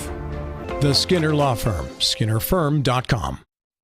WVU Medicine is pleased to introduce 6 new providers who've joined our medical staffs at Berkeley Medical Center, Jefferson Medical Center, and University Healthcare Physicians. Dr. Safdar Akbar, Emergency Medicine. Physician's Assistant Misty Hunsader, Interventional Radiology. Nurse Practitioner Elena Diggs, Urgent Care. Physician's Assistant Catherine Lee, Emergency Medicine. Psychiatrist David Marks, Family Medicine, Psychology. And Physician's Assistant Stephanie Mabey, Neurology. WVU Medicine, growing to meet the needs of our community. I'm Jason Barrett. I'm running for state senate because I believe it's time to build an even better West Virginia. That starts with a less burdensome tax policy, reliable internet service, strong education system, and a robust tourism industry. I believe this building starts right here in Jefferson and Berkeley counties. I ask for your support and your vote in the May 10th Republican primary. Paid for by Friends of Jason Barrett. Welcome back here to our final segment of the Palace Lounge post-game show, and we'll get right into our player of the game, Trip. Oh, yeah, certainly Jordan Canby there. You know, there was multiple people that Canby, Clement, and certainly Isaiah Morris. We just had spread the wealth around. Isaiah Morris made some wonderful plays out on the right field and hit the ball. Could easily have been the player of the game. But Canby, you know, it was a night of excitement, a night of you know, just enthusiasm. We know he'd bring that to the table, and he's a crowd favorite, and just doing so many things for the Bulldogs with all those stolen bases and the speed he brings to the plate there, and runs that outfield, field general out there in center. But he's going to be a big part of how far Martinsburg can go in this section. So hats off to him for having a great night at the plate. Lots of quality at bats, great base running, great baseball IQ, and solid defensive player out there. Our WVU Medicine Player of the Game brought to you by WVU Medicine, Berkeley, and Jefferson Medical Centers, leading healthcare here and everywhere. And that'll wrap things up here from P.O. Faulkner Park. For Dylan Bishop, John Arterton, Spencer Dupuis, and Trib Tobin, I am Colin McLaughlin signing off here. Final score, Martinsburg 13, Berkeley Springs 3. After this 2-minute break, you'll hear from Nick Verzolini back at the studio with the Modern Realty Results post-game scoreboard show. Again, tomorrow is Spring Mills at Jefferson, 5:40 pregame show, 6 p.m. first pitch. But until then, so long, everyone. So long. Finding the right home can be a tough decision, but finding the right lender doesn't have to be. With 32 years of experience, the Mortgage Center knows how to find the right loan for you that requires little or no money down. The Mortgage Center's mobile-friendly website makes the application process quick and stress-free. And as always, you'll want to get pre-approved before you contact any real estate agent or builder. Whether you're purchasing or refinancing, call the Mortgage Center at 304-267-9040 or visit mortgagefinancing.com today. Ever try to collect on an insurance claim? Perhaps a homeowner's claim, auto accident, or fire. Insurance companies collect money from you for protection should something bad happen. And when it does, they don't want to pay, or they offer too little. At Mansion Ferretti, we have an attorney who worked defending insurance companies and knows all the dirty tricks they play to deny or lowball your claim. Call us today for help in getting what you really deserve. Mansion Ferretti, when you need justice.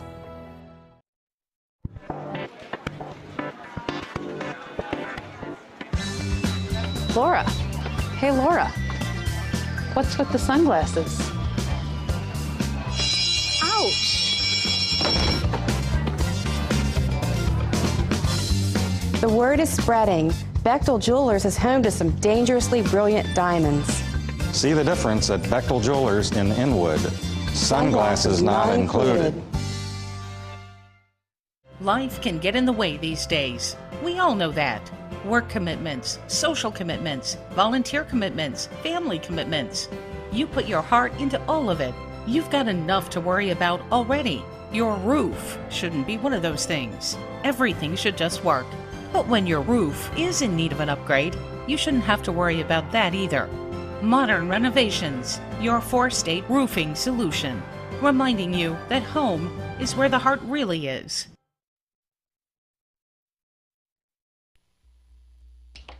We welcome you into the Modern Realty Results Scoreboard Show. I'm Nick Verzolini, and we'll start with the EPAC scores. The game you just saw, Martinsburg defeats Berkeley Springs in 6 innings, 13-2. 5-3. Some other games going on around the EPAC tonight. Washington lost tonight to Jefferson in what was expected to be a competitive ball game, but the Cougars win it 14-1 tonight. We'll have their game tomorrow against Spring Mills. Musselman beat Spring Mills today 10-0, so they win by run rule there.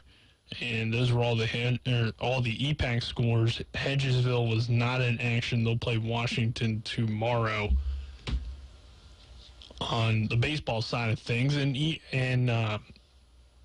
the national sports scores, in Major League Baseball, the Arizona Diamondbacks lead the Marlins right now 5-4. Orioles in action, bottom of the 8th inning, 2-1 lead for the Minnesota Twins. O's just coming to the plate.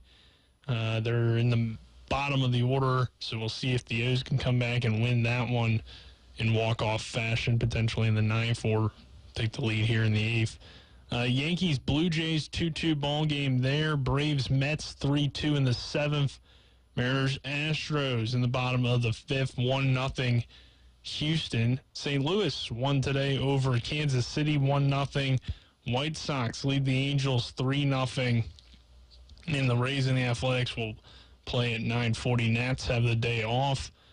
They return to action tomorrow against the Colorado Rockies. The NHL playoffs started tonight, and some scores from the NHL. The Hurricanes currently leading 3-1 over the Boston Bruins with about 4:50 to go in the third period. Lightning are trailing the Toronto Maple Leafs in Game 1, 4-0 for the defending Stanley Cup champions. I know the Leafs are a little bit better this season, but a 4-0 lead for Toronto in the early third period. Blues and Wild tonight on ESPN at 9:30. And then the nightcap, the Kings take on the Oilers on ESPN2 at 10. And then finally over in the National Basketball Association, the playoffs going on there as well. Miami crushing Philadelphia right now in Game 1, 96-77 in the Eastern Conference semifinals. The Western Conference semis begin tonight on TNT at 10 p.m. Suns, Mavs, we'll see how that one turns out. And that does it for us here on the Modern Reality Results Scoreboard Show. And again, we'll have Jefferson Spring Mills tomorrow for high school EPAC baseball action. We'll get on the air at 5:40 since that will be a 6 p.m. first pitch. Looking forward to that one, but that does it for us here. And everybody enjoy your night. Hi, it's Talk Radio WRNR and TV10 Spencer Dupuis. When I got into a car accident and needed to get another vehicle, I wanted to go somewhere I could trust. So I went to the Heffley Motor Company at 993 Hedgesville Road. As a first-time car buyer, I really didn't know what to expect. But at Heffley, they treated me like family. Every step in the process was seamless. Not only did they give me a great deal, but they also helped me secure an amazing interest rate. Now I know firsthand why Heffley has such a great reputation in this community. I ride with Heffley Motor Company, so you should too. Hi, I'm Sally Hardy. I am asking you to re-elect John Hardy to the West Virginia House. John is my husband of 24 years and an amazing dad to our daughters. I am proud of this hardworking man who runs a successful business, gives back to the community, and is our valuable delegate. John Hardy is a man of values with a heart of service, and he cares about moving West Virginia forward. Re-elect my husband, John Hardy. Visit Delegate John Hardy on Facebook. Paid for by candidate. A Honda is more than just a vehicle. It's a gateway to spring adventure. Start your adventures with Honda, the brand owners are calling the most fun to drive. For a limited time, well-qualified buyers can get a 0.9% APR on a 2022 Honda Pilot and a 1.9% APR on a 2022 Ridgeline, CR-V, or Passport. New vehicles are arriving daily at a local Honda dealer. CMA's Honda of Winchester, 3985 Valley Pike. CMA, moving lives forward. See dealer for financing details. 2021 ACSI survey of customers rating the performance of their own automobiles. Mayhem is everywhere. I'm your new bangs, and you can't stop staring at me. That's it. Just tilt the rearview mirror over here. And while you're checking me out more times than a library book, your car is wandering into that lane over there. More bangs. Neat. And if you've got cut rate insurance, you could be paying for this yourself. So get Allstate. Call Martinsburg Allstate agent Gary Kelly today at 304-263-4596. A reputation for caring, a legacy of service. At Brown Funeral Homes and Cremations, it's been our story since 1880. A family-owned business, we support the needs and wishes of families. We offer traditional services, as well as many options for cremation, customized remembrances, and pre-planning. Brown Funeral Homes and Cremations retains its family atmosphere and stays true to its roots. Contact us for advanced planning, or at your time of loss. We're here when you need us. Play ball! The pregame is over, and we're ready for today's opening pitch and the play-by-play. Today's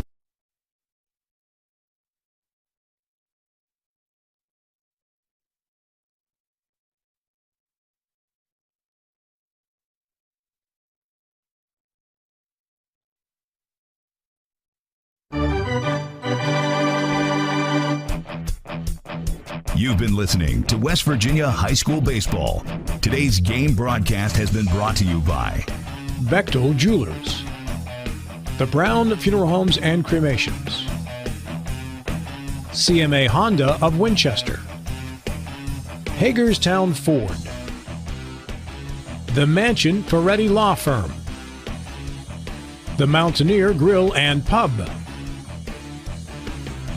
the Mirius Group of Financial Advisors, Orsini's Home Store,